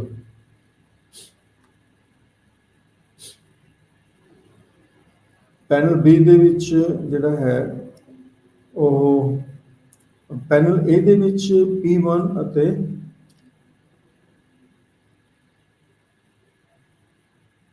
Y0, ਅਤੇ ਜਿਹੜਾ slope of aggregate supply curve ਹੈ ਉਹ ਇਸ ਪੋਰਸ਼ਨ ਦੇ ਵਿੱਚ ਰਿਲੇਟਿਵਲੀ ਕੀ ਹੈ, ਘੱਟ ਹੈ। ਤਾਂ ਜਦੋਂ ਗੌਰਮੈਂਟ ਜਿਹੜੀ ਹੈ ਮੰਨ ਲਓ ਐਕਸਪੈਂਸ਼ਨਰੀ ਫਿਸਕਲ ਪਾਲਿਸੀ ਨੂੰ ਅਡੋਪਟ ਕਰਦੀ ਹੈ, ਜਿਸ ਦੇ ਕਾਰਨ ਐਗਰੀਗੇਟ ਡਿਮਾਂਡ ਕਰਵ ਸ਼ਿਫਟ ਕਰ ਦਿੰਦੀ ਹੈ, ਐਗਰੀਗੇਟ ਡਿਮਾਂਡ AD1 ਤੋਂ ਸ਼ਿਫਟ ਹੋ ਕੇ AD2 ਚੱਲ ਜਾਂਦੀ ਹੈ। ਤਾਂ ਇਸ ਦੇ ਨਾਲ ਕੀ ਹੈ, ਐਗਰੀਗੇਟ ਡਿਮਾਂਡ ਕਰਵ ਜੇ ਅਸੀਂ ਪੈਨਲ A ਦੇ ਵਿੱਚ ਦੇਖਦੇ ਹਾਂ ਤਾਂ ਇਨਕਰੀਜ਼ ਇਨ ਪ੍ਰਾਈਸਿਸ ਜਿਹੜੀ ਹੈ ਉਹ P1 ਤੋਂ ਵੱਧ ਕੇ ਜਿਹੜੀ ਹੈ P2 ਹੋ ਜਾਂਦੀ ਹੈ, ਅਤੇ ਆਉਟਪੁੱਟ ਜਿਹੜੀ ਹੈ ਲੈਵਲ ਉਹ Y0 ਤੋਂ ਵੱਧ ਕੇ ਕੀ ਹੈ Y1 ਹੋ ਜਾਂਦੀ ਹੈ। ਤਾਂ ਅਸੀਂ ਦੇਖਦੇ ਹਾਂ ਕਿ ਉਤਪਾਦਨ ਵਿੱਚ ਵਾਧਾ ਜ਼ਿਆਦਾ ਹੋਇਆ ਹੈ ਅਤੇ ਕੀਮਤ ਦੇ ਵਿੱਚ ਵਾਧਾ ਜਿਹੜਾ ਹੈ ਉਹ ਘੱਟ ਹੋਇਆ। ਤਾਂ ਇਸ ਤਰ੍ਹਾਂ ਐਕਸਪੈਂਸ਼ਨਰੀ ਪਾਲਿਸੀ ਜਿਹੜੀ ਹੈ ਉਹ ਠੀਕ ਕੰਮ ਕਰ ਰਹੀ ਹੈ। ਤਾਂ there is increase in output with a little increase in price level.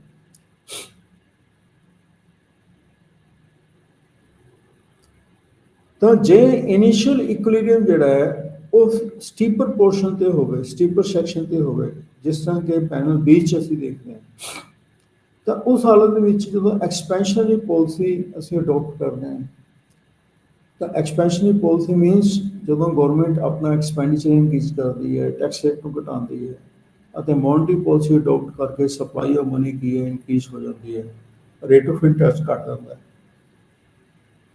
Investment increase ਹੋ ਜਾਂਦੀ ਹੈ, ਐਗਰੀਗੇਟ ਡਿਮਾਂਡ ਜਿਹੜੀ ਆ ਉਹ ਵੱਧ ਜਾਂਦੀ ਹੈ।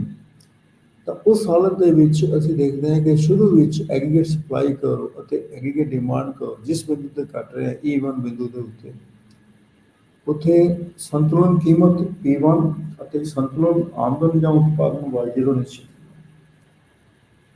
ਜਦੋਂ ਐਗਰੀਗੇਟ ਡਿਮਾਂਡ AD1 ਤੋਂ ਵੱਧ ਕੇ AD2 ਹੋ ਜਾਂਦੀ ਹੈ, ਤਾਂ ਇਕੁਇਲੀਬ੍ਰੀਅਮ ਜਿਹੜਾ ਹੈ ਉਹ E1 ਤੋਂ ਸ਼ਿਫਟ ਹੋ ਕੇ E2 ਤੇ ਪਹੁੰਚ ਜਾਂਦਾ ਹੈ। ਜਦੋਂ E2 ਤੇ ਪਹੁੰਚ ਜਾਂਦਾ ਹੈ ਤਾਂ ਅਸੀਂ ਦੇਖਦੇ ਹਾਂ ਕਿ ਇਨਕਮ ਜਿਹੜੀ ਹੈ ਜਾਂ ਉਤਪਾਦਨ ਜਿਹੜਾ ਹੈ ਉਹ Y0 ਤੋਂ ਵੱਧ ਕੇ Y1 ਅਤੇ ਕੀਮਤ ਜਿਹੜਾ ਹੈ ਉਹ P1 ਤੋਂ ਵੱਧ ਕੇ P2 ਹੋ ਜਾਂਦਾ ਹੈ। ਮਤਲਬ ਕੀਮਤ ਵਿੱਚ ਵਾਧਾ ਜ਼ਿਆਦਾ ਹੈ ਅਤੇ ਉਤਪਾਦਨ ਦੇ ਵਿੱਚ ਵਾਧਾ ਜਿਹੜਾ ਹੈ ਉਹ ਘੱਟ ਹੈ। ਤਾਂ ਇਸ ਕੇਸ ਦੇ ਵਿੱਚ ਐਕਸਪੈਂਸ਼ਨਰੀ ਪਾਲਿਸੀ ਜਿਹੜੀ ਹੈ ਠੀਕ ਤਰ੍ਹਾਂ ਕੰਮ ਨਹੀਂ ਕਰਦੀ, ਤਾਂ ਇਕਨੋਮਿਕ ਗਰੋਥ ਜਿਹੜਾ ਹੈ ਘੱਟ ਹੈ, ਇਨਫਲੇਸ਼ਨ ਜਿਹੜੀ ਹੈ ਜ਼ਿਆਦਾ। ਜਦੋਂ ਗੌਰਮੈਂਟ ਐਕਸਪੈਂਡੀਚਰ ਹੁੰਦਾ ਹੈ ਤਾਂ ਇਹਦਾ ਮਤਲਬ ਕਿ ਅਨਐਂਟੀਸਪੇਟਿਡ ਜਿਹੜੀ demand for goods and services ਦੇ ਕਾਰਨ ਤਾਂ ਜਿਹੜੀ decline in inventories of the firm ਹੋ ਗਿਆ, ਅਤੇ ਫਰਮ ਜਿਹੜੀ ਹੈ ਜ਼ਿਆਦਾ ਮਜ਼ਦੂਰਾਂ ਨੂੰ ਹਾਇਰ ਕਰਨ ਦੀ ਕੋਸ਼ਿਸ਼ ਕਰਦੀ ਹੈ, ਰਾ ਮਟੀਰੀਅਲ ਜ਼ਿਆਦਾ ਪਰਚੇਜ਼ ਕਰਨ ਦੀ ਕੋਸ਼ਿਸ਼ ਕਰਦੀ ਹੈ। ਤਾਂ ਜਿਸ ਦੇ ਨਾਲ ਜਿਹੜੀ ਹੈ ਜਿਹੜੀ ਪ੍ਰੋਡਕਸ਼ਨ ਨੂੰ ਇਨਕਰੀਜ਼ ਕਰਨ ਦੇ ਲਈ ਜਦੋਂ ਡਿਮਾਂਡ ਰਾ ਮਟੀਰੀਅਲ ਦੀ ਅਤੇ ਵਰਕਰਸ ਦੀ ਡਿਮਾਂਡ ਕਰਦੀ ਹੈ ਤਾਂ ਵਰਕਰ ਜਿਹੜੇ ਨੇ ਉਹ ਵੇਜ ਰੇਟ ਇਨਕਰੀਜ਼ ਕਰਦੇ ਆ, ਪ੍ਰਾਈਸਿਸ ਆਫ ਰਾ ਮਟੀਰੀਅਲ ਇਨਕਰੀਜ਼ ਕਰਦੀ ਹੈ, ਜਿਸ ਦੇ ਨਾਲ ਅਰਥ ਵਿਵਸਥਾ ਵਿੱਚ ਜਿਹੜੀ ਕੋਸਟ ਆਫ ਪ੍ਰੋਡਕਸ਼ਨ ਇਨਕਰੀਜ਼ ਹੋ ਜਾਂਦੀ ਹੈ। ਅਤੇ ਕੋਸਟ ਆਫ ਪ੍ਰੋਡਕਸ਼ਨ ਇਨਕਰੀਜ਼ ਹੋਣ ਦੇ ਨਾਲ ਕੀਮਤ ਜਿਹੜੀ ਹੈ ਉਹ ਵਧ ਜਾਂਦੀ ਹੈ। ਤਾਂ ਇਸ ਤਰ੍ਹਾਂ ਜਿਹੜੀ ਪ੍ਰਾਈਸ ਲੈਵਲ ਜਿਹੜੀ ਹੈ ਡਿਮਾਂਡ ਇਨਕਰੀਜ਼ ਹੋਣ ਦੇ ਨਾਲ ਪ੍ਰਾਈਸ ਲੈਵਲ ਇਨਕਰੀਜ਼ ਹੋ ਜਾਂਦੀ ਹੈ ਜੇ ਸਪਲਾਈ ਆਫ ਮਨੀ ਕੀ ਹੈ ਕੌਨਸਟੈਂਟ ਹੋਵੇ। ਅਤੇ ਸਾਨੂੰ ਜਿਸ ਤਰ੍ਹਾਂ ਪਤਾ ਹੈ ਕਿ ਜਿਹੜੇ ਰਿਸੋਰਸਿਸ ਨੇ ਕੈਪੀਟਲ ਹੈ, ਲੇਬਰ ਹੈ, ਰਾ ਮਟੀਰੀਅਲ ਕਿਸੇ ਵੀ ਇਕੋਨਮੀ ਦੇ ਵਿੱਚ ਉਹਨਾਂ ਦੀ ਸਪਲਾਈ ਜਿਹੜੀ ਹੈ ਲਿਮਟਿਡ ਹੁੰਦੀ ਹੈ। ਰਿਸੈਸ਼ਨ ਦੇ ਦੌਰਾਨ ਇਹ ਰਿਸੋਰਸਿਸ ਜਿਹੜੇ ਨੇ ਅਨਯੂਟੀਲਾਈਜ਼ ਹੁੰਦੇ ਆ, ਤਾਂ ਕਾਫੀ ਇਨਪੁਟ ਜਿਹੜੇ ਨੇ ਅਵੇਲੇਬਲ ਹੁੰਦੇ ਹੈ for the firms to invest. ਜਦੋਂ economy near full employment level 'ਤੇ ਆਪਰੇਟ ਕਰ ਰਹੀ ਹੋਵੇ ਤਾਂ ਸਿਚੁਏਸ਼ਨ ਜਿਹੜੀ ਹੈ ਡਿਫਰੈਂਟ ਹੁੰਦੀ ਹੈ। ਅਤੇ ਉਸ ਹਾਲਤ ਦੇ ਵਿੱਚ ਜਦੋਂ ਗੌਰਮੈਂਟ ਆਪਣੇ ਐਕਸਪੈਂਡੀਚਰ ਨੂੰ ਇਨਕਰੀਜ਼ ਕਰਦੀ ਹੈ ਤਾਂ ਗੌਰਮੈਂਟ ਜਿਹੜੀ ਹੈ ਪ੍ਰਾਈਵੇਟ ਸੈਕਟਰ ਦੇ ਨਾਲ ਕੰਪੀਟ ਕਰਦੀ ਹੈ ਅਤੇ ਲਿਮਟਿਡ ਰਿਸੋਰਸਿਸ ਮਾਰਕੀਟ ਦੇ ਵਿੱਚ ਅਵੇਲੇਬਲ ਹੁੰਦੇ ਅਤੇ ਉਸ ਹਾਲਤ ਦੇ ਵਿੱਚ ਇੰਟਰਸਟ ਰੇਟ ਦੇ ਵਿੱਚ ਵਾਧਾ ਹੋ ਜਾਂਦਾ ਹੈ, ਵੇਜ ਰੇਟ 'ਚ ਇਨਕਰੀਜ਼ ਹੋ ਜਾਂਦੀ ਹੈ, ਪ੍ਰਾਈਸ ਲੈਵਲ ਇਨਕਰੀਜ਼ ਹੋ ਜਾਂਦੀ ਹੈ ਅਤੇ ਪ੍ਰਾਈਵੇਟ ਸੈਕਟਰ ਜਿਹੜਾ ਹੈ ਉਹ ਫਰਦਰ ਇਨਵੈਸਟਮੈਂਟ ਕਰਨ ਤੋਂ ਕਤਰਾਉਂਦਾ ਹੈ ਅਤੇ ਇਸ ਨੂੰ ਅਸੀਂ ਕਰਾਊਡਿੰਗ ਆਊਟ ਇਫੈਕਟ ਜਿਹੜਾ ਹੈ ਉਹ ਕਹਿੰਦੇ ਹਾਂ। We call it as crowding out effect. ਤਾਂ ਹੁਣ ਅਸੀਂ ਡਿਸਕਸ ਕਰਦੇ ਹਾਂ ਕੁਝ ਕੇਸ ਸਟੱਡੀ। ਗੌਰਮੈਂਟ ਦਾ ਜਿਹੜਾ ਇੰਪੋਰਟੈਂਟ ਇਕਨੋਮਿਕ ਰੋਲ ਹੈ ਉਹ ਇਹ ਹੈ ਕਿ ਅਰਥ ਵਿਵਸਥਾ ਵਿੱਚ ਸਥਿਰਤਾ ਨੂੰ ਕਾਇਮ ਰੱਖਣਾ, ਪ੍ਰਾਈਸ ਲੈਵਲ ਨੂੰ ਕੰਟਰੋਲ ਕਰਨਾ, ਇੰਪਲੋਇਮੈਂਟ ਨੂੰ ਇਨਕਰੀਜ਼ ਕਰਨਾ, ਇਕਨੋਮਿਕ ਗਰੋਥ ਨੂੰ ਇਨਕਰੀਜ਼ ਕਰਨਾ। ਅਤੇ ਇਸ ਹਾਲਤ ਦੇ ਵਿੱਚ ਜਿਹੜੀ ਇਕਨੋਮਿਕ ਅਤੇ ਮੋਨਟਰੀ ਪੋਲਿਸੀਜ਼ ਕਿਵੇਂ ਕੰਮ ਕਰਦੀਆਂ ਜਦੋਂ ਕੋਈ ਪਰਟੀਕੂਲਰ ਸਿਚੁਏਸ਼ਨ ਜਿਹੜੀ ਹੈ ਮਾਰਕੀਟ ਦੇ ਵਿੱਚ ਆ ਗਈ। ਜਿਸ ਤਰ੍ਹਾਂ ਪਾਸਟ 40 ਇਅਰਸ ਮਤਲਬ ਪਿਛਲੇ 40 ਸਾਲ ਪਹਿਲਾਂ ਗਲੋਬਲ ਮਾਰਕੀਟ ਦੇ ਵਿੱਚ ਕੱਚੇ ਤੇਲ ਦੀ ਕੀਮਤ ਵਿੱਚ ਅਚਾਨਕ ਵਾਧਾ ਹੋ ਗਿਆ, ਜਿਸ ਨੂੰ ਅਸੀਂ ਇਕਨੋਮਿਕਸ ਦੇ ਵਿੱਚ ਆਇਲ ਕ੍ਰਾਈਸਿਸ ਕਹਿ ਦਿੰਦੇ ਹਾਂ, ਕਿਉਂਕਿ ਕੱਚੇ ਮਾਲ ਇੱਕ ਇਨਪੁਟ ਦੇ ਤੌਰ 'ਤੇ ਕੰਮ ਕਰਦਾ ਹੈ ਕਈ ਪ੍ਰੋਡਕਟਸ ਦੇ ਵਿੱਚ, ਜਿਸ ਦੇ ਨਾਲ ਜਿਹੜੀ ਹੈ ਕੋਸਟ ਆਫ ਪ੍ਰੋਡਕਸ਼ਨ ਦੇ ਵਿੱਚ ਵਾਧਾ ਹੋ ਗਿਆ। ਅਤੇ ਕਿਉਂਕਿ ਕਈ ਕੰਟਰੀ ਜਿਹੜੇ ਨੇ ਕੱਚੇ ਮਾਲ ਦੇ ਆਯਾਤ ਦੇ ਉੱਤੇ ਨਿਰਭਰ ਕਰਦੇ, ਉਹਨਾਂ ਦੀ ਜਿਹੜੀ ਬੈਲੈਂਸ ਆਫ ਪੇਮੈਂਟ ਪੋਜੀਸ਼ਨ ਹੈ ਉਹ ਕੀ ਹੈ ਬੁਰੀ ਤਰ੍ਹਾਂ ਅਸਰ ਹੋਈ, ਕਿਉਂਕਿ ਇੰਪੋਰਟ ਦਾ ਬਿੱਲ ਵੱਧ ਗਿਆ ਅਤੇ ਇਸ ਨੂੰ ਅਸੀਂ ਸਪਲਾਈ ਸ਼ੌਕ ਕਹਿੰਦੇ ਹਾਂ ਤੇਲ ਦੇ ਸੰਕਟ ਦੇ ਕਾਰਨ। ਅਤੇ ਇਸ ਤਰ੍ਹਾਂ ਦੀ ਜਿਹੜੀ ਸਰਕਮਸਟੈਂਸ ਦੇ ਵਿੱਚ ਪਾਲਿਸੀ ਮੇਕਰ ਦੇ ਲਈ ਬਹੁਤ ਮੁਸ਼ਕਿਲ ਹੁੰਦਾ ਹੈ ਇਸ ਨੂੰ ਮੈਨੇਜ ਕਰਨਾ। ਹੁਣ ਜੇ ਅਸੀਂ ਇਹ ਮੰਨ ਲਈਏ ਕਿ ਇਕੋਨਮੀ ਜਿਹੜੀ ਹੈ ਆਪਰੇਟ ਕਰ ਰਹੀ ਹੈ ਐਗਰੀਗੇਟ ਸਪਲਾਈ ਕਰਵ AS1 ਅਤੇ AD1 ਦੇ ਉੱਤੇ, ਅਤੇ ਇਕੁਇਲੀਬਰੀਅਮ ਜਿਹੜਾ ਹੈ ਉਹ E1 ਦੇ ਉੱਤੇ ਹੈ, ਜਿੱਥੇ ਇਕੁਇਲੀਬਰੀਅਮ ਇਸ E1 ਇਕੁਇਲੀਬਰੀਅਮ ਦੇ ਉੱਤੇ ਉਤਪਾਦਨ Y1 ਅਤੇ ਪ੍ਰਾਈਸ ਜਿਹੜਾ ਹੈ ਉਹ P1। ਫਿਰ ਮੰਨ ਲਓ ਅਰਥ ਵਿਵਸਥਾ ਵਿੱਚ ਸਪਲਾਈ ਸ਼ੌਕ ਆ ਗਿਆ, ਸਪਲਾਈ ਸ਼ੌਕ ਦੇ ਨਾਲ ਕੋਸਟ ਆਫ ਪ੍ਰੋਡਕਸ਼ਨ ਵੱਧ ਗਈ, ਕੋਸਟ ਆਫ ਪ੍ਰੋਡਕਸ਼ਨ ਵਧਣ ਦੇ ਨਾਲ ਜਿਹੜੀ ਸਪਲਾਈ ਜਿਹੜੀ ਹੈ ਉਹ ਘੱਟ ਗਈ। ਸਪਲਾਈ ਘਟਣ ਦੇ ਨਾਲ ਜਿਹੜੀ ਐਗਰੀਗੇਟ ਸਪਲਾਈ ਕਰਵ ਹੈ AS1 ਉਹ ਖੱਬੇ ਪਾਸੇ ਸ਼ਿਫਟ ਹੋ ਜਾਏਗੀ AS1 ਤੋਂ AS2, ਜਿਸ ਦੇ ਨਾਲ ਇਹ ਜਿਹੜੀ AS0 curve aggregate demand curve 1 ਨੂੰ ਉਹ E1 ਡੈਸ਼ ਦੇ ਉੱਤੇ ਕੱਟੇਗੀ, ਤਾਂ ਉਤਪਾਦਨ ਜਿਹੜਾ ਹੈ ਉਹ ਘਟ ਕੇ Y1 ਡੈਸ਼ ਹੋ ਗਿਆ ਅਤੇ ਕੀਮਤ ਜਿਹੜੀ ਹੈ P1 ਤੋਂ ਵੱਧ ਕੇ ਜਿਹੜੀ ਹੈ ਉਹ P2। ਤਾਂ ਉਤਪਾਦਨ ਪਹਿਲਾਂ ਨਾਲੋਂ ਘਟ ਗਿਆ ਅਤੇ ਕੀਮਤ ਜਿਹੜੀ ਹੈ ਵੱਧ ਗਈ। ਹੁਣ ਕਈ ਤਰ੍ਹਾਂ ਦੀਆਂ ਜਿਹੜੀਆਂ ਇਨਫਲੇਸ਼ਨ ਜਿਹੜੀਆਂ ਨੇ ਉਹ ਹੋਣਗੀਆਂ। ਅਤੇ ਇਸ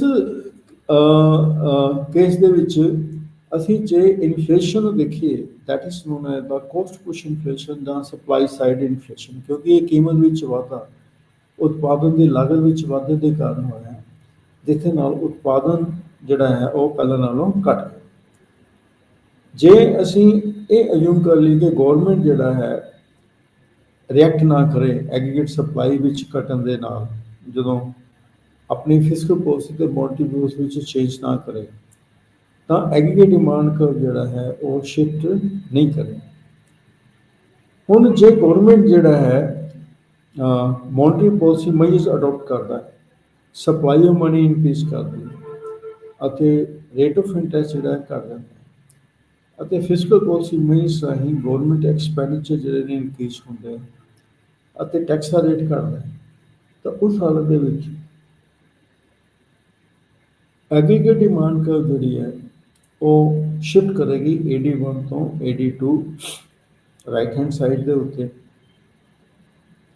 ਤਾਂ ਉਸ ਹਾਲਤ ਦੇ ਵਿੱਚ ਅਸੀਂ ਦੇਖਦੇ ਹਾਂ ਕਿ ਐਗਰੀਗੇਟ ਡਿਮਾਂਡ ਜਦੋਂ AD1 ਤੋਂ AD2 'ਚ ਸ਼ਿਫਟ ਕਰਦੀ ਹੈ, ਜਿਸ ਦੇ ਨਾਲ ਇਕੁਇਲੀਬਰੀਅਮ ਜਿਹੜਾ ਹੈ E1 ਡੈਸ਼ ਤੋਂ ਸ਼ਿਫਟ ਹੋ ਕੇ E2 ਤੇ ਪਹੁੰਚਦਾ ਅਤੇ ਗੌਰਮੈਂਟ ਜਿਹੜੀ ਹੈ ਉਹ ਇਕੋਨਮੀ ਨੂੰ ਟਰੈਕ ਤੇ ਲਿਆਉਣ ਦੀ ਕੋਸ਼ਿਸ਼ ਕਰੇਗੀ ਅਤੇ ਆਊਟਪੁੱਟ ਜਿਹੜਾ ਹੈ Y1 ਡੈਸ਼ ਤੋਂ ਵੱਧ ਕੇ ਕੀ ਹੋ ਜਾਏਗਾ, Y1 ਤੇ ਆ ਜਾਏਗਾ, ਦੁਬਾਰਾ ਫਿਰ ਉਸੇ ਲੈਵਲ ਤੇ ਆ ਜਾਏਗਾ। ਅਤੇ ਲੇਕਿਨ AS2 ਜਿਹੜਾ ਹੈ ਉਹ AS0 ਜਿਹੜਾ ਹੈ ਉਹ AD2 ਨੂੰ ਕੱਟੇਗਾ E2 ਬਿੰਦੂ ਦੇ ਉੱਤੇ। ਉਤਪਾਦਨ ਜਿਹੜਾ ਹੈ ਪਹਿਲਾਂ ਵਾਲੀ ਸਥਿਤੀ ਤੇ ਆ ਗਿਆ, ਪਰੰਤੂ ਕੀਮਤ ਜਿਹੜੀ ਹੈ ਉਹ ਵੱਧ ਕੇ ਜਿਹੜੀ ਹੈ ਉਹ P2 ਆ। ਤਾਂ ਇਸ ਸਿਚੁਏਸ਼ਨ ਨੂੰ ਅਸੀਂ ਸਟੈਗਫਲੇਸ਼ਨ ਕਹਿੰਦੇ ਹਾਂ। ਸਟੈਗਫਲੇਸ਼ਨ ਹੁੰਦੀ ਹੈ combination of stagnation in output and inflation, ਤੇ ਉਤਪਾਦਨ ਵਿੱਚ ਸਥਿਰਤਾ ਪਰੰਤੂ ਕੀਮਤ ਜਿਹੜੀ ਹੈ ਉਹ ਵੱਧਦੀ। ਤਾਂ ਇਸ ਤਰ੍ਹਾਂ ਦੀ ਜਿਹੜੀ ਸਟੈਗਫਲੇਸ਼ਨ ਦੀ ਸਥਿਤੀ ਜਿਹੜੀ ਹੈ 1970 ਦਹਾਕੇ ਦੇ ਵਿੱਚ ਅਰਥ ਵਿਵਸਥਾ ਵਿੱਚ ਫੇਸ ਕਰਨੀ ਪਈ ਪਹਿਲੀ ਵਾਰ, ਜਿਹੜੀ ਕਿ ਕਈ ਦੇਸ਼ਾਂ ਨੇ ਪਹਿਲੀ ਵਾਰ ਇਸ ਨੂੰ ਫੇਸ ਕੀਤਾ। ਤਾਂ ਅਸੀਂ ਇਹ ਕਹਿ ਸਕਦੇ ਹਾਂ ਕਿ ਸਪਲਾਈ ਸ਼ੌਕ ਜਿਹੜੇ ਨੇ ਉਹ ਪਾਲਿਸੀ ਮੇਕਰ ਦੇ ਲਈ ਇੱਕ ਬੁਰੀ ਖਬਰ ਹੈ। ਉਹਨਾਂ ਲਈ ਬੜੀ ਮੁਸ਼ਕਿਲ ਹੁੰਦੀ ਹੈ ਇਸ ਤਰ੍ਹਾਂ ਦੀ ਇਨਫਲੇਸ਼ਨ ਨੂੰ ਕੰਟਰੋਲ ਕਰਨਾ, ਅਤੇ ਜੇ ਗੌਰਮੈਂਟ ਰਿਐਕਟ ਨਾ ਕਰੇ ਤਾਂ ਉਤਪਾਦਨ ਜਿਹੜਾ ਹੈ ਵੱਧ ਗਿਆ, ਅਤੇ ਜੇ ਉਹ ਇਸ ਨੂੰ ਕਾਊਂਟਰ ਕਰਦੀ ਹੈ ਬਾਈ ਐਕਸਪੈਂਸ਼ਨਰੀ ਪਾਲਿਸੀਜ਼, ਤਾਂ ਪ੍ਰਾਈਸ ਜਿਹੜੀ ਹੈ ਉਹ ਕੀ ਹੈ, ਵੱਧਦੀ। ਡਿਮਾਂਡ ਸ਼ੌਕ ਜਿਹੜਾ ਹੈ ਉਹ ਪੋਜ਼ੀਟਿਵ ਵੀ ਹੋ ਸਕਦਾ ਹੈ, ਨੈਗੇਟਿਵ ਵੀ ਹੋ ਸਕਦਾ ਹੈ। ਜਿਹੜੇ ਪੋਜ਼ੀਟਿਵ ਡਿਮਾਂਡ ਦੇ ਜਿਹੜੇ ਐਗਜ਼ਾਮਪਲਸ ਨੇ ਉਹ ਹੈ ਕਿ ਟੈਕਸ ਦੇ ਵਿੱਚ ਗੌਰਮੈਂਟ ਘੱਟ ਕਰੇ, ਇੰਟਰਸਟ ਰੇਟ ਜਿਹੜੀ ਹੈ ਘਟਾਵੇ, ਅਤੇ ਗੌਰਮੈਂਟ ਐਕਸਪੈਂਡੀਚਰ ਵੱਧ ਜਾਂਦੀ ਹੈ, ਸਪਲਾਈ ਆਫ ਮਨੀ ਵੱਧ ਜਾਂਦੀ ਹੈ ਅਤੇ ਗੌਰਮੈਂਟ ਦੇ ਸਟਿਮੂਲਸ ਪੈਕੇਜ ਹੋਣ। ਜਿਹੜੇ ਨੈਗੇਟਿਵ ਸ਼ੌਕ ਦੇ ਡਿਮਾਂਡ ਸ਼ੌਕ ਦੇ ਜਿਹੜੇ ਐਗਜ਼ਾਮਪਲਸ ਨੇ ਕਿ ਨੈਚੁਰਲ ਡਿਜ਼ਾਸਟਰ, ਕੋਈ ਕੁਦਰਤੀ ਵਿਪੱਤੀ ਆ ਗਈ, ਫਲੱਡ ਆ ਗਿਆ, ਅਰਥਕੁਇਕ ਆ ਗਿਆ, ਜਾਂ ਬਿਮਾਰੀ ਫੈਲ ਗਈ, ਜਿਸ ਤਰ੍ਹਾਂ ਅਨਫੋਰਚੂਨੇਟ ਕੋਵਿਡ ਇੰਟਰਨੈਸ਼ਨਲ ਲੈਵਲ 'ਤੇ ਆਇਆ, ਜਾਂ ਮਾਰਕੀਟ ਜਿਹੜੀ ਹੈ ਸਟਾਕ ਮਾਰਕੀਟ ਕਰੈਸ਼ ਕਰ ਗਈ। ਤਾਂ ਇਸ ਤਰ੍ਹਾਂ ਦੇ ਜਿਹੜੇ ਐਗਜ਼ਾਮਪਲਸ ਨੇ ਉਹ ਨੈਗੇਟਿਵ ਡਿਮਾਂਡ ਸ਼ੌਕ ਨੇ। ਤਾਂ ਪੋਜ਼ੀਟਿਵ ਜਦੋਂ ਡਿਮਾਂਡ ਸ਼ੌਕ ਹੁੰਦਾ, ਜਦੋਂ ਟੈਕਸਿਸ ਦੇ ਵਿੱਚ ਕਮੀ ਹੁੰਦੀ ਹੈ, ਇੰਟਰਸਟ ਰੇਟ ਦੇ ਵਿੱਚ ਕਮੀ ਹੁੰਦੀ ਹੈ, ਤਾਂ ਉਸ ਦੇ ਨਾਲ ਜਿਹੜੀ ਡਿਮਾਂਡ ਕਰਵ ਹੈ ਉਹ ਸੱਜੇ ਪਾਸੇ ਚੱਲ ਰਹੀ ਹੈ ਅਤੇ ਸ਼ਿਫਟ ਹੋ ਕੇ ਰਾਈਟ ਹੈਂਡ ਸਾਈਡ। ਜਦੋਂ ਨੈਗੇਟਿਵ ਸ਼ੌਕ ਹੁੰਦਾ ਹੈ ਤਾਂ ਐਗਰੀਗੇਟ ਡਿਮਾਂਡ ਕਰਵ ਜਿਹੜੀ ਹੈ ਖੱਬੇ ਪਾਸੇ ਚੱਲ ਰਹੀ ਹੈ। ਤਾਂ ਐਗਰੀਗੇਟ ਸਪਲਾਈ ਕਰਵ 'ਤੇ ਡਿਪੈਂਡ ਕਰਦਾ ਹੈ, ਦੂਜੀ ਸ਼ੇਪ 'ਤੇ ਡਿਪੈਂਡ ਕਰਦਾ ਹੈ ਕਿ ਐਗਰੀਗੇਟ ਡਿਮਾਂਡ ਦੇ ਵਿੱਚ ਚੇਂਜ ਹੋਣ ਦੇ ਨਾਲ ਆਊਟਪੁੱਟ ਅਤੇ ਪ੍ਰਾਈਸ ਦੇ ਵਿੱਚ ਕਿੰਨੀ ਚੇਂਜ ਆਉਂਦੀ ਹੈ। ਜੇ ਅਸੀਂ ਪੋਜ਼ੀਟਿਵ ਡਿਮਾਂਡ ਸ਼ੌਕ ਦੀ ਗੱਲ ਕਰੀਏ ਤਾਂ ਜੇ ਇਕੋਨਮੀ ਮੰਨ ਲਓ ਰਿਲੇਟਿਵਲੀ ਐਗਰੀਗੇਟ ਸਪਲਾਈ ਕਰਦੇ ਫਲੈਟ ਪੋਰਸ਼ਨ 'ਤੇ ਆਪਰੇਟ ਕਰ ਰਹੀ ਹੋਵੇ, ਜਿੱਥੇ aggregate demand curve AD0 aggregate supply ਕਰਨ ਨੂੰ ਘੱਟ ਰਹੀ ਹੋਵੇ ਅਤੇ ਸੰਤੁਲਨ ਬਿੰਦੂ ਦੇ ਉੱਤੇ ਕੀਮਤ P0 ਅਤੇ ਉਤਪਾਦਨ ਜਿਹੜਾ ਹੈ ਉਹ Y0 ਜਿਹੜਾ ਹੈ ਉਹ ਪ੍ਰਾਪਤ ਹੁੰਦਾ ਹੋਵੇ। ਇੱਥੇ ਜਿਹੜੀ ਉਤਪਾਦਨ ਜਿਹੜਾ ਹੈ ਉਹ ਘੱਟ ਹੈ ਅਤੇ ਕੀਮਤ ਵੀ ਜਿਹੜੀ ਹੈ ਘੱਟ। ਅਤੇ ਜੇ ਇਕੋਨਮੀ ਜਿਹੜੀ ਹੈ ਰੈਲੇਟਿਵਲੀ ਵਰਟੀਕਲ ਪੋਰਸ਼ਨ 'ਤੇ ਆਪਰੇਟ ਕਰ ਰਹੀ ਹੋਵੇ ਤਾਂ ਉਸ ਦੇ ਨਾਲ ਕੀ ਹੋਏਗਾ, ਐਗਰੀਗੇਟ ਡਿਮਾਂਡ ਜਿਹੜੀ ਹੈ ਉਹ ਇਨਕਰੀਜ਼ ਹੋ ਜਾਏਗੀ ਤਾਂ ਅਤੇ ਪ੍ਰਾਈਸ ਲੈਵਲ ਜਿਹੜਾ ਹੈ ਉਹ ਵੀ ਇਨਕਰੀਜ਼ ਹੋ ਜਾਏਗਾ ਅਤੇ ਉਤਪਾਦਨ ਜਿਹੜਾ ਹੈ ਉਸ ਲੈਵਲ 'ਤੇ ਇੰਨਾ ਜ਼ਿਆਦਾ ਨਹੀਂ ਵਧੇਗਾ। ਤਾਂ 6.6 ਦੇ ਵਿੱਚ AS ਅਤੇ AD0 ਮੈਂ ਦੱਸਿਆ ਹੁਣੀ ਉਹ ਉਤਪਾਦਨ ਜਿਹੜਾ ਹੈ Y0 ਅਤੇ P0 ਪ੍ਰਾਈਸ P0, ਲੇਕਿਨ ਪੋਜ਼ਿਟਿਵ ਡਿਮਾਂਡ ਸ਼ੌਕ ਦੇ ਕਾਰਨ ਮਤਲਬ ਪ੍ਰਾਈਸ ਲੈਵਲ ਜਿਹੜਾ ਇੰਟਰਸਟ ਰੇਟ ਘਟਣ ਦੇ ਕਾਰਨ ਜਾਂ ਟੈਕਸ ਘਟਣ ਦੇ ਕਾਰਨ ਐਗਰੀਗੇਟ ਡਿਮਾਂਡ ਜਦੋਂ ਇਹ ਸ਼ਿਫਟ ਹੁੰਦੀ ਹੈ AD0 ਤੋਂ AD1 ਤਾਂ ਅਸੀਂ ਦੇਖਦੇ ਹਾਂ ਕਿ ਇਕੁਇਲੀਬਰੀਅਮ ਆਊਟਪੁੱਟ ਜਿਹੜਾ ਹੈ ਅਤੇ ਪ੍ਰਾਈਸ ਚੇਂਜ ਹੋ ਜਾਂਦਾ। ਇਕੁਇਲੀਬਰੀਅਮ ਆਊਟਪੁੱਟ Y0 ਤੋਂ ਵੱਧ ਕੇ Y1 ਅਤੇ ਸੰਤੁਲਨ ਕੀਮਤ P0 ਤੋਂ ਵੱਧ ਕੇ ਜਿਹੜੀ ਹੈ ਉਹ P1 ਹੋ ਜਾਂਦੀ। ਜੇ ਐਗਰੀਗੇਟ ਡਿਮਾਂਡ ਇਸੇ ਤਰ੍ਹਾਂ ਇਨਕਰੀਜ਼ ਹੁੰਦਾ ਰਹੇ due to increase in export ਜਾਂ ਗੌਰਮੈਂਟ ਦੇ ਸਟਿਮੂਲਸ ਪੈਕੇਜ ਦੇ ਕਾਰਨ ਅਤੇ ਐਗਰੀਗੇਟ ਡਿਮਾਂਡ AD1 ਤੋਂ AD2 ਸ਼ਿਫਟ ਹੁੰਦਾ ਹੈ ਤਾਂ ਫਿਰ AD2 ਤੋਂ AD3 ਤਾਂ ਆਊਟਪੁੱਟ ਦੇ ਵਿੱਚ ਉਹ Y2 ਤੋਂ ਵੱਧ ਨਹੀਂ ਹੋ ਸਕਦਾ, ਕਿਉਂਕਿ ਆਊਟਪੁੱਟ Y2 ਜਿਹੜਾ ਹੈ ਉਹ ਪੂਰੀ ਕਪੈਸਿਟੀ 'ਤੇ ਇਕੋਨਮੀ ਜਿਹੜੀ ਹੈ ਆਪਰੇਟ ਕਰ ਰਹੀ ਹੈ, ਇਸ ਨੂੰ ਸ਼ੋ ਕਰਦਾ ਹੈ। ਉਸ ਤੋਂ ਬਾਅਦ ਜੇ AD2 ਤੋਂ ਬਾਅਦ ਐਗਰੀਗੇਟ ਡਿਮਾਂਡ ਦੇ ਵਿੱਚ ਵਾਧਾ ਹੁੰਦਾ ਹੈ AD2 ਤੋਂ AD3 ਤਾਂ ਅਸੀਂ ਦੇਖਦੇ ਹਾਂ ਕਿ ਸਿਰਫ ਪ੍ਰਾਈਸ ਵੱਧ ਰਹੀ ਹੈ P2 ਤੋਂ P3, ਪਰੰਤੂ ਉਤਪਾਦਨ ਦਾ ਲੈਵਲ ਜਿਹੜਾ ਹੈ ਉਹ ਸੇਮ ਰਹਿੰਦਾ, ਦੈਟ ਇਜ਼ Y2, ਸਿਰਫ ਕੀਮਤ ਵੱਧ ਰਹੀ ਹੈ। ਜਦੋਂ ਆਊਟਪੁੱਟ ਇਨਕਰੀਜ਼ ਕਰਦਾ ਹੈ ਤਾਂ ਗੌਰਮੈਂਟ ਜਿਹੜਾ must increase the money supply, ਤਾਂ ਅਦਰਵਾਈਜ਼ ਜਿਹੜੀ ਹੈ there will be increase in the interest rate. Economy generally agree ਕਰਦੇ ਹੈ ਕਿ for a sustained inflation central bank ਨੂੰ ਅਕੋਮੋਡੇਟ ਕਰਨਾ ਚਾਹੀਦਾ ਹੈ। ਤਾਂ ਸਸਟੇਨ ਇਨਫਲੇਸ਼ਨ ਜਿਹੜਾ ਹੈ ਇੱਕ ਪਿਓਰਲੀ ਮੋਨਟਰੀ ਫਿਨੋਮੀਨਾ ਹੈ ਕਿ ਮੰਨ ਲਓ ਕਿਸੇ ਵੀ ਕੰਟਰੀ ਦਾ ਸੈਂਟਰਲ ਬੈਂਕ ਇਹ ਡਿਸਾਈਡ ਕਰਦਾ ਹੈ ਕਿ ਸਪਲਾਈ ਆਫ ਮਨੀ ਨੂੰ ਐਕਸਪੈਂਡ ਕਰਨਾ ਹੈ ਇੰਟਰਸਟ ਰੇਟ ਨੂੰ ਕੌਨਸਟੈਂਟ ਕਰਨ ਦੇ ਲਈ। ਜਦੋਂ ਪ੍ਰਾਈਸ ਲੈਵਲ ਇਨਕਰੀਜ਼ ਕਰਦਾ ਹੈ ਤਾਂ ਉਹਦੇ ਨਾਲ ਜਿਹੜੀ ਡਿਮਾਂਡ ਫॉर ਮਨੀ ਜਿਹੜੀ ਹੈ ਇਨਕਰੀਜ਼ ਹੋਏਗੀ ਅਤੇ ਜਦੋਂ ਡਿਮਾਂਡ ਫॉर ਮਨੀ ਜਿਹੜੀ ਹੈ ਇਨਕਰੀਜ਼ ਹੋਏਗੀ ਤਾਂ ਸੈਂਟਰਲ ਬੈਂਕ ਜਿਹੜਾ ਹੈ ਸਪਲਾਈ ਆਫ ਮਨੀ ਨੂੰ ਇਨਕਰੀਜ਼ ਕਰੇਗਾ। ਆਬਜੈਕਟਿਵ ਸਪਲਾਈ ਆਫ ਮਨੀ ਨੂੰ ਇਨਕਰੀਜ਼ ਕਰਨ ਦਾ ਕਿ ਕਰਾਊਡਿੰਗ ਆਊਟ ਇਫੈਕਟ ਜਿਹੜਾ ਹੈ ਉਹ ਹਾਇਰ ਰੇਟ ਆਫ ਇੰਟਰਸਟ 'ਤੇ ਹੁੰਦਾ। ਜਦੋਂ ਸਪਲਾਈ ਆਫ ਮਨੀ ਐਕਸਪੈਂਡ ਕਰਦਾ ਹੈ ਤਾਂ ਐਗਰੀਗੇਟ ਡਿਮਾਂਡ ਤੋਂ ਜਿਹੜੀ ਹੈ ਰਾਈਟ ਹੈਂਡ ਸਾਈਡ 'ਤੇ ਸ਼ਿਫਟ ਕਰਦਾ ਹੈ AD1 ਤੋਂ AD2 ਅਤੇ ਜਦੋਂ ਐਗਰੀਗੇਟ ਡਿਮਾਂਡ ਤੋਂ ਸ਼ਿਫਟ ਕਰਦਾ ਹੈ ਤਾਂ ਮਨੀ ਸਪਲਾਈ ਇਨਕਰੀਜ਼ ਕਰਦੀ ਹੈ ਅਤੇ ਪ੍ਰਾਈਸਿਸ ਜਿਹੜੀਆਂ ਫਰਦਰ ਇਨਕਰੀਜ਼ ਹੋ ਜਾਂਦੀਆਂ। ਤਾਂ ਫਰਦਰ ਪ੍ਰਾਈਸ ਜਦੋਂ ਇਨਕਰੀਜ਼ ਕਰਦੀ ਹੈ ਤਾਂ ਜਿਹੜੀ ਡਿਮਾਂਡ ਫॉर ਮਨੀ ਜਿਹੜੀ ਹੈ ਹੋਰ ਇਨਕਰੀਜ਼ ਕਰਦੀ ਹੈ, ਜਿਹਦੇ ਨਾਲ ਸਪਲਾਈ ਆਫ ਮਨੀ ਹੋਰ ਇਨਕਰੀਜ਼ ਕਰਦੀ ਹੈ ਅਤੇ ਇਸ ਤਰ੍ਹਾਂ ਸਪਲਾਈ ਆਫ ਮਨੀ ਅਤੇ ਰਾਈਜ਼ਿੰਗ ਪ੍ਰਾਈਸ ਲੈਵਲ ਜਿਹੜਾ ਹੈ ਉਹ ਇਨਕਰੀਜ਼ ਹੋ ਜਾਂਦਾ। ਇਹਦੇ ਨਾਲ ਜਿਹੜੀ sustained inflation without much rise in the level of equilibrium output, ਮਤਲਬ ਸੰਤੁਲਨ ਉਤਪਾਦਨ ਦੇ ਵਿੱਚ ਇੰਨਾ ਵਾਧਾ ਨਹੀਂ। ਤਾਂ ਜਿਹੜਾ ਰੋਲ ਆਫ ਫਿਸਕਲ ਪਾਲਿਸੀ ਅਤੇ ਮੋਨਟਰੀ ਪਾਲਿਸੀ ਦਾ ਇਹ ਹੁੰਦਾ ਕਿ ਇਸ ਐਗਰੀਗੇਟ ਡਿਮਾਂਡ ਨੂੰ ਅਸੀਂ ਕੀ ਕਰਨਾ ਹੈ,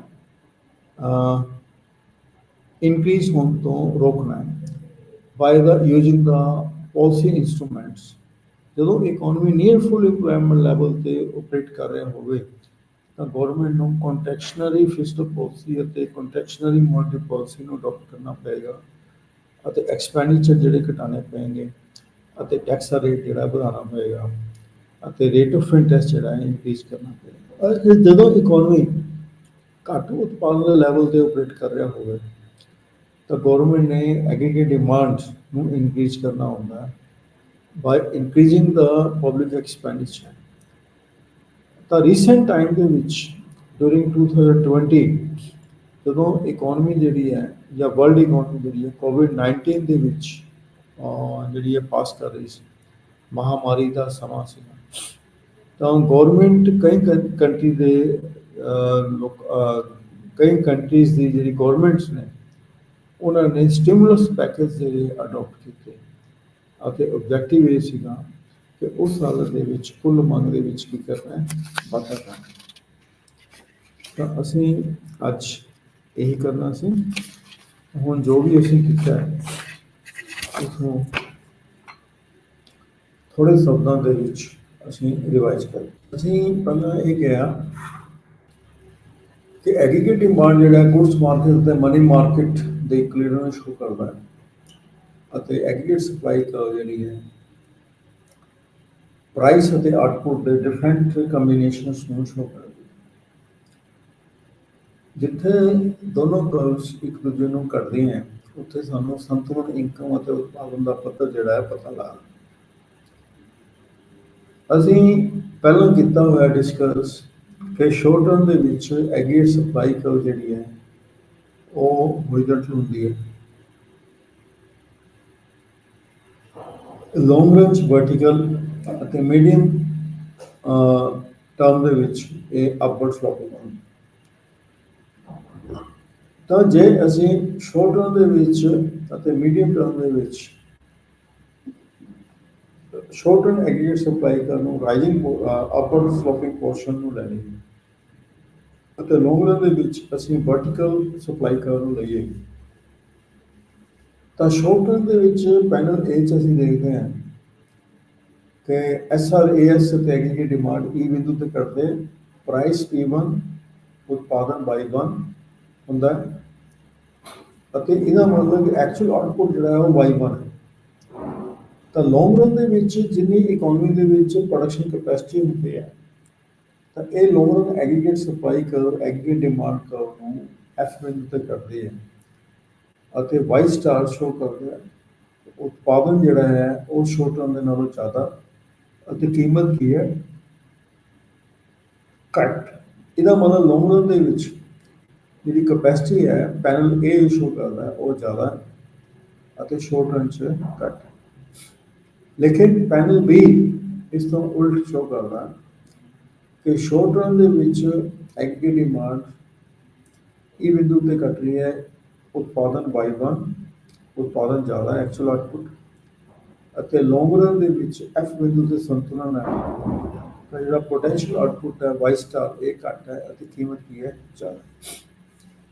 ਜੇ ਉਤਪਾਦਨ ਜ਼ਿਆਦਾ ਹੈ ਇਹਦਾ ਮਤਲਬ ਵਰਕਰਸ ਓਵਰ ਟਾਈਮ ਕਰ ਰਹੇ ਹੈ, ਵਰਕਰਸ ਦੀ ਮਤਲਬ ਕਿ ਇਨਵੈਂਟਰੀਜ਼ ਜਿਹੜੀਆਂ ਨੇ ਐਗਜ਼ੌਸਟ ਹੋ ਗਈਆਂ, ਤਾਂ ਉਸ ਹਾਲਤ ਦੇ ਵਿੱਚ ਰਾਅ ਮਟੀਰੀਅਲ ਵਰਕਰ ਦੀ ਡਿਮਾਂਡ ਜ਼ਿਆਦਾ ਹੋਏਗੀ ਤਾਂ ਉਸ ਤੋਂ ਪ੍ਰੋਡਕਸ਼ਨ ਜਿਹੜੀ ਹੈ ਜ਼ਿਆਦਾ ਹੋਏਗੀ, ਕੀਮਤ ਜਿਹੜੀ ਹੈ ਉਹ ਜ਼ਿਆਦਾ ਹੋ ਜਾਏਗੀ। ਤਾਂ ਉਸ ਹਾਲਤ ਦੇ ਵਿੱਚ ਜਿਹੜੀ ਸਪਲਾਈ ਹੈ ਉਹ ਲੈਫਟ ਹੈਂਡ ਸਾਈਡ 'ਤੇ ਸ਼ਿਫਟ ਕਰ ਜਾਏਗੀ ਅਤੇ ਉਤਪਾਦਨ ਜਿਹੜਾ ਹੈ ਉਹ ਪਹਿਲਾਂ ਨਾਲੋਂ ਘੱਟ ਜਾਏਗਾ।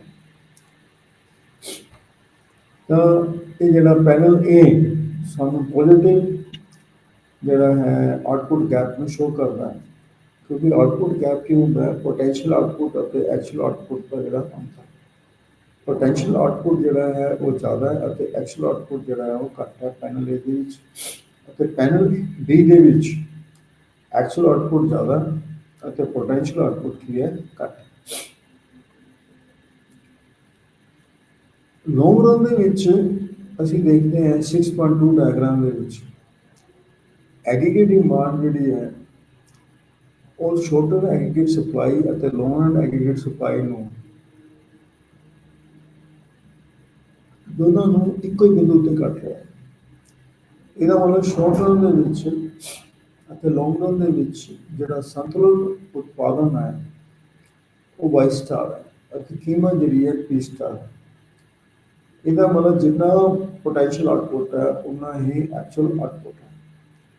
ਇਹਦਾ ਮਤਲਬ ਕਿ ਆਊਟਪੁੱਟ ਗੈਪ ਜਿਹੜਾ ਹੈ ਉਹ 0। ਜੇ ਅਸੀਂ ਇਸ ਦੀ ਐਡਜਸਟਮੈਂਟ ਨੂੰ ਦੇਖੀਏ ਤਾਂ ਜਿਸ ਤਰ੍ਹਾਂ 6.3 ਡਾਇਗਰਾਮ 'ਚ ਕਿ AD1 SR AS1 ਨੂੰ ਛੋਟਾ aggregate supply curve S1 A ਬਿੰਦੂ ਤੇ ਘਟ ਰਹੀ ਹੈ। ਇਸ ਸੰਤੁਲਨ ਬਿੰਦੂ ਤੇ ਪ੍ਰਾਈਸ P1 ਅਤੇ ਉਤਪਾਦਨ ਜਿਹੜਾ ਹੈ ਉਹ Y1 ਨਿਸ਼ਚਿਤ ਹੁੰਦਾ ਹੈ।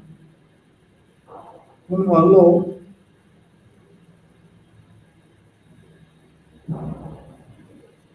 ਫਿਸਕਲ ਪਾਲਿਸੀ ਅਤੇ ਮੋਨਟਰੀ ਪਾਲਿਸੀ ਦੇ ਕਾਰਨ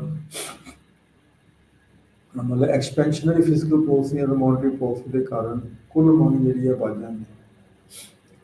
ਕੁੱਲ ਮੰਗ ਜਦੋਂ ਵੱਧ ਜਾਂਦੀ ਹੈ ਤਾਂ AD1 ਕਰਵ ਜਿਹੜੀ ਹੈ AD2 ਹੋ ਜਾਂਦੀ ਹੈ। ਤਾਂ AD2 ਕਰਵ ਜਿਹੜੀ ਹੈ ਉਹ SRAS1 ਨੂੰ B ਬਿੰਦੂ ਤੇ ਕੱਢਦੀ ਹੈ। ਜਦੋਂ B ਬਿੰਦੂ ਤੇ ਕੱਢਦੀ ਹੈ ਤਾਂ ਉਸ ਹਾਲਤ ਤੇ ਉਤਪਾਦਨ ਜਿਹੜਾ ਹੈ ਉਹ ਵੱਧ ਜਾਂਦਾ ਹੈ Y1 ਤੋਂ ਅਤੇ Y2 ਅਤੇ ਪ੍ਰਾਈਸ ਵੀ P1 ਤੋਂ ਵੱਧ ਕੇ ਕਿੰਨਾ ਹੈ ਉਹ P2 ਹੈ।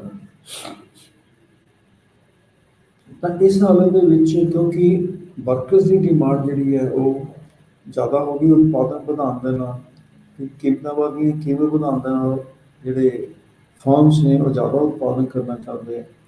ਜ਼ਿਆਦਾ ਉਤਪਾਦਨ ਕਰਨ ਦੇ ਲਈ ਰਾਅ ਮਟੀਰੀਅਲ ਦੀ ਡਿਮਾਂਡ ਜ਼ਿਆਦਾ ਹੋ ਜਾਏਗੀ, ਵਰਕਰ ਦੀ ਡਿਮਾਂਡ ਜ਼ਿਆਦਾ ਹੋਏਗੀ। ਜੇ ਵਰਕਰ ਦੀ ਡਿਮਾਂਡ ਜ਼ਿਆਦਾ ਹੋਏਗੀ, ਵਰਕਰ ਵੇਜਿਸ ਦੀ ਡਿਮਾਂਡ ਜ਼ਿਆਦਾ ਕਰਨਗੇ ਅਤੇ ਰਾਅ ਮਟੀਰੀਅਲ ਦੀ ਜਿਹੜੀ ਕੋਸਟ ਹੈ ਪ੍ਰਾਈਸ ਜਿਹੜੀ ਹੈ ਇਨਕਰੀਜ਼ ਹੋ ਜਾਏਗੀ। ਤਾਂ ਜਦੋਂ ਕੋਸਟ ਆਫ ਪ੍ਰੋਡਕਸ਼ਨ ਇਨਕਰੀਜ਼ ਹੋ ਜਾਏਗੀ ਤਾਂ ਜਿਹੜੀ ਸਪਲਾਈ ਕਰਵ ਹੈ ਉਸ 'ਤੇ ਜਿਹੜਾ ਅਸਰ ਹੋਏਗਾ, ਸਪਲਾਈ ਕਰਵ ਜਿਹੜੀ ਹੈ ਘੱਟ ਜਾਏਗੀ। ਸਪਲਾਈ ਜਦੋਂ ਘੱਟ ਜਾਏਗੀ ਤਾਂ ਇਹ ਕਰਵ ਲੈਫਟ ਹੈਂਡ ਸਾਈਡ 'ਤੇ ਸ਼ਿਫਟ ਹੋ ਜਾਏਗੀ, SRAS1 SRAS2 ਬਣ ਜਾਏਗੀ ਅਤੇ ਇਕੁਇਲੀਬਰੀਅਮ ਜਿਹੜਾ ਹੈ ਉਹ C ਬਿੰਦੂ 'ਤੇ ਐਸਟੈਬਲਿਸ਼ ਹੋ ਜਾਏਗਾ।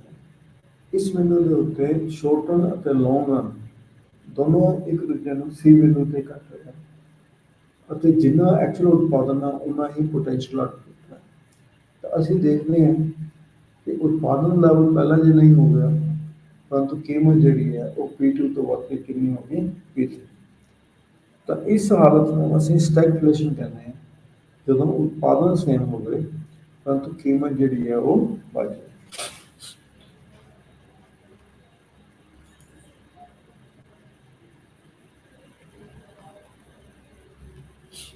ਇਹ ਆਊਟਪੁੱਟ ਗੈਪ ਅਸੀਂ ਕਰ ਚੁੱਕੇ ਹਾਂ। ਫਿਰ ਫਿਸਕਲ ਪਾਲਿਸੀ ਅਤੇ ਮੋਨਟਰੀ ਪਾਲਿਸੀ ਦਾ ਇੰਪੈਕਟ ਜਿਹੜਾ ਉਹ ਡਿਪੈਂਡ ਕਰਦਾ ਹੈ ਕਿ ਅਸੀਂ ਮੋਨਟਰੀ ਪਾਲਿਸੀ ਅਤੇ ਫਿਸਕਲ ਪਾਲਿਸੀ ਐਕਸਪੈਂਸ਼ਨਰੀ ਅਡੋਪਟ ਕਰਦੇ ਹਾਂ ਜਾਂ ਕੰਟੈਕਸ਼ਨਰੀ।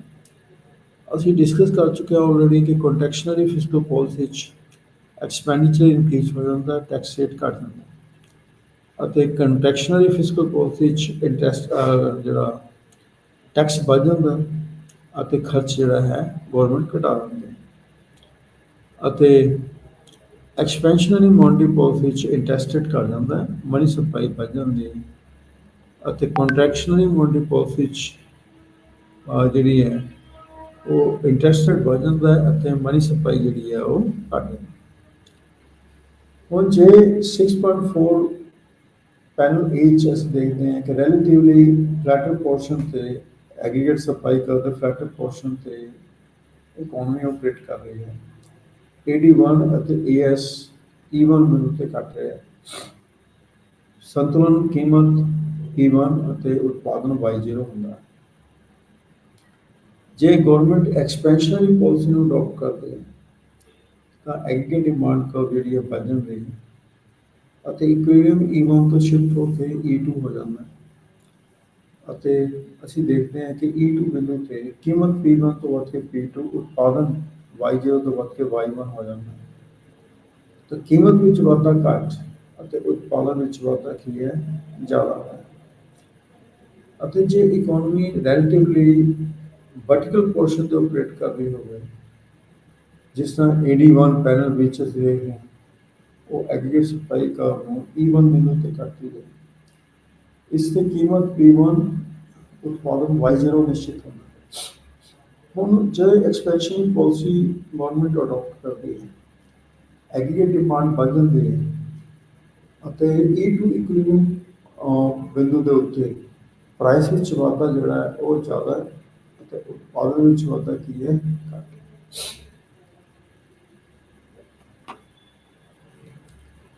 ਫਿਰ ਅਸੀਂ ਕੇਸ ਸਟੱਡੀਜ਼ ਕੀਤੀਆਂ ਸੀਗੀਆਂ।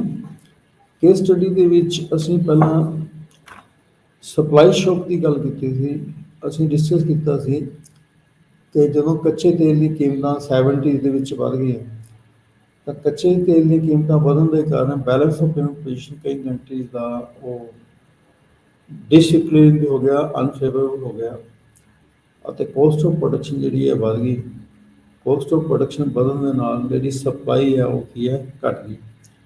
ਜਦੋਂ ਸਪਲਾਈ ਘੱਟ ਗਈ ਤਾਂ ਕੀਮਤ ਵੱਧ ਗਈ ਅਤੇ ਉਤਪਾਦਨ ਜਿਹੜਾ ਹੈ ਉਹ Y1 ਤੋਂ ਘੱਟ ਕੇ Y1 ਡੈਸ਼ ਹੋ ਗਿਆ, ਅਤੇ ਦੁਬਾਰਾ ਫਿਰ ਇਕੋਨਮੀ ਨੂੰ ਪਹਿਲਾਂ ਵਾਲੀ ਸਥਿਤੀ 'ਤੇ ਲਿਆਉਣ ਦੇ ਲਈ ਜਾਂ ਉਤਪਾਦਨ ਨੂੰ ਵਧਾਉਣ ਦੇ ਲਈ ਕਈ ਦੇਸ਼ ਦੀਆਂ ਗੌਰਮੈਂਟਸ ਨੇ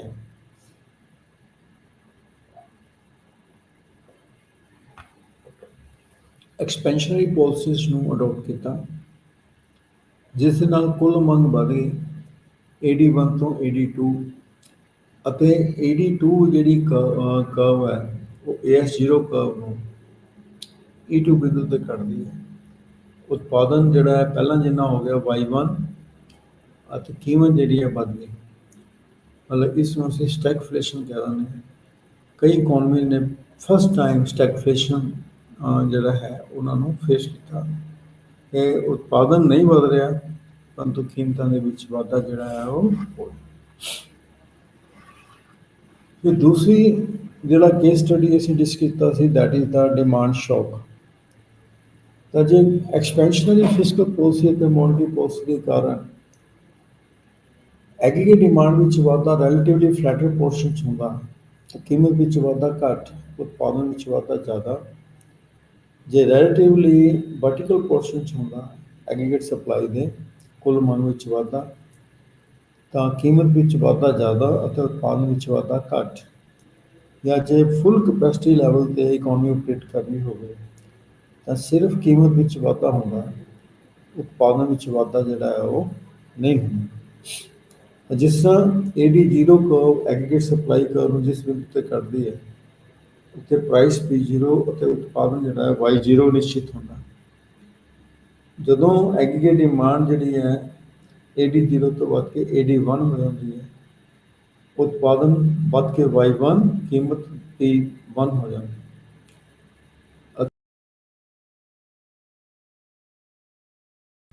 ਕੀਮਤ ਵਿੱਚ ਵਾਧਾ ਕੀ ਹੈ, ਘੱਟ ਹੋਇਆ। ਜਦੋਂ ਕੁੱਲ ਮੰਗ AD1 ਤੋਂ ਵੱਧ ਕੇ AD2 ਹੋ ਜਾਂਦੀ ਹੈ, ਤਾਂ ਅਸੀਂ ਦੇਖਦੇ ਹਾਂ ਕੀਮਤ ਵਿੱਚ ਵਾਧਾ ਜ਼ਿਆਦਾ ਹੋਇਆ P1 ਤੋਂ ਵੱਧ ਕੇ P2, ਲੇਕਿਨ ਉਤਪਾਦਨ ਜਿਹੜੀ ਹੈ ਉਹ ਘੱਟ ਵਧੀ ਹੈ, Y1 ਤੋਂ ਵੱਧ ਕੇ Y2 ਹੋਇਆ। ਤਾਂ ਹੁਣ ਇਕੋਨਮੀ ਜਿਹੜੀ ਹੈ Y2 ਲੈਵਲ 'ਤੇ ਪੂਰੀ ਕਪੈਸਿਟੀ 'ਤੇ ਆਪਰੇਟ ਕਰ ਰਹੀ ਹੈ। ਤਾਂ ਇਸ ਪੂਰੀ ਕਪੈਸਿਟੀ 'ਤੇ ਆਪਰੇਟ ਕਰਨ ਤੋਂ ਬਾਅਦ ਜੇ ਐਕਸਪੈਂਸ਼ਨਰੀ ਫਿਸਕਲ ਪਾਲਿਸੀ ਜਾਂ ਮੋਨਟਰੀ ਪਾਲਿਸੀ ਗੌਰਮੈਂਟ ਅਡੋਪਟ ਕਰਦੀ ਹੈ ਅਤੇ ਐਗਰੀਗੇਟ ਡਿਮਾਂਡ ਦੇ ਵਿੱਚ ਵਾਧਾ ਹੁੰਦਾ ਹੈ, ਤਾਂ ਐਗਰੀਗੇਟ ਡਿਮਾਂਡ ਦੇ ਵਿੱਚ ਵਾਧਾ ਹੁੰਦਾ ਹੈ AD2 ਤੋਂ AD3, ਤਾਂ ਸਿਰਫ ਕੀਮਤ ਦੇ ਵਿੱਚ ਵਾਧਾ ਹੋਏਗਾ, ਤਾਂ ਉਤਪਾਦਨ ਵਿੱਚ ਵਾਧਾ ਜਿਹੜਾ ਹੈ ਉਹ ਨਹੀਂ ਹੋਏਗਾ, ਕਿਉਂਕਿ ਇਕੋਨਮੀ ਆਲਰੇਡੀ ਫੁੱਲ ਇੰਪਲੋਇਮੈਂਟ ਲੈਵਲ 'ਤੇ ਜਾਂ ਪੂਰਨ ਕਪੈਸਿਟੀ 'ਤੇ ਆਪਰੇਟ ਕਰ ਰਹੀ ਹੈ। ਤਾਂ ਇਸ ਇਨਕਰੀਜ਼ ਨੂੰ ਅਸੀਂ ਜਿਹੜਾ ਹੈ ਉਹ ਡਿਮਾਂਡ ਸ਼ੌਕ ਕਹਿੰਦੇ ਹਾਂ। ਕਿਉਂ ਡਿਮਾਂਡ ਸ਼ੌਕ ਕਹਿੰਦੇ ਹਾਂ? ਕਿਉਂਕਿ because of increase in the demands ਜਿਹੜੀਆਂ ਪ੍ਰਾਈਸਿਸ ਇਨਕਰੀਜ਼ ਕਰਦੀ ਹੈ, ਪਰੰਤੂ ਜਿਹੜਾ ਆਊਟਪੁੱਟ ਜਿਹੜਾ ਹੈ ਇਨਕਰੀਜ਼ ਨਹੀਂ ਦਿੰਦੀ। ਤਾਂ ਇਸ ਹਾਲਤ ਦੇ ਵਿੱਚ ਗੌਰਮੈਂਟ ਨੂੰ ਆਪਣੇ ਕੰਟੈਕਸ਼ਨਰੀ ਜਿਹੜੀ ਪਾਲਿਸੀ ਨੂੰ ਅਡੋਪਟ ਕਰਨਾ ਚਾਹੀਦਾ ਕਿ ਗੌਰਮੈਂਟ ਐਕਸਪੈਂਡੀਚਰ ਜਿਹੜੀ ਘਟਾਉਣੀ ਚਾਹੀਦੀ ਹੈ, ਟੈਕਸ ਰੇਟ ਵਧਾਉਣਾ ਚਾਹੀਦਾ, ਇੰਟਰਸਟ ਰੇਟ ਵਧਾਉਣਾ ਚਾਹੀਦਾ, ਅਤੇ ਮਨੀ ਸਪਲਾਈ ਨੂੰ ਕੰਟਰੋਲ ਕਰਨਾ ਚਾਹੀਦਾ ਹੈ। ਜਿਸ ਤਰ੍ਹਾਂ ਅੱਜ ਕੱਲ੍ਹ ਫਿਸਕਲ ਪਾਲਿਸੀ ਨੂੰ ਇਨਕਰੀਜ਼ ਇਨ ਪ੍ਰਾਈਸ ਲੈਵਲ ਨੂੰ ਇਨਕਰੀਜ਼ ਕਰਨ ਕੰਟਰੋਲ ਕਰਨ ਦੇ ਲਈ ਗੌਰਮੈਂਟ ਜਿਹੜੀ ਹੈ ਟੈਕਸ ਰੇਟ ਨੂੰ ਕੀ ਹੈ ਇਨਕਰੀਜ਼ ਕਰ, ਅਤੇ ਜਦੋਂ ਰਿਸੈਸ਼ਨ ਦਾ ਟਾਈਮ ਹੋਵੇ, ਜਿਸ ਤਰ੍ਹਾਂ ਅਨਫੋਰਚੂਨੇਟਲੀ ਇਕੋਨਮੀ ਜਿਹੜੀ ਹੈ ਵਰਲਡ ਕੋਵਿਡ-19 ਦੇ ਵਿੱਚੋਂ ਜਦੋਂ ਪਾਸ ਕਰ ਰਿਹਾ ਸੀ ਤਾਂ ਕਈ ਕੰਟਰੀਜ਼ ਨੇ ਸਟਿਮੂਲਸ ਪੈਕੇਜ ਨੂੰ ਅਡਾਪਟ ਕੀਤਾ ਅਤੇ ਆਬਜੈਕਟਿਵ ਗਵਰਨਮੈਂਟ ਦਾ ਸੀਗਾ ਕਿ ਐਗਰੀਗੇਟ ਡਿਮਾਂਡ ਨੂੰ ਕੀ ਕਰਨਾ ਹੈ, ਇਨਕਰੀਜ਼ ਕਰਨਾ।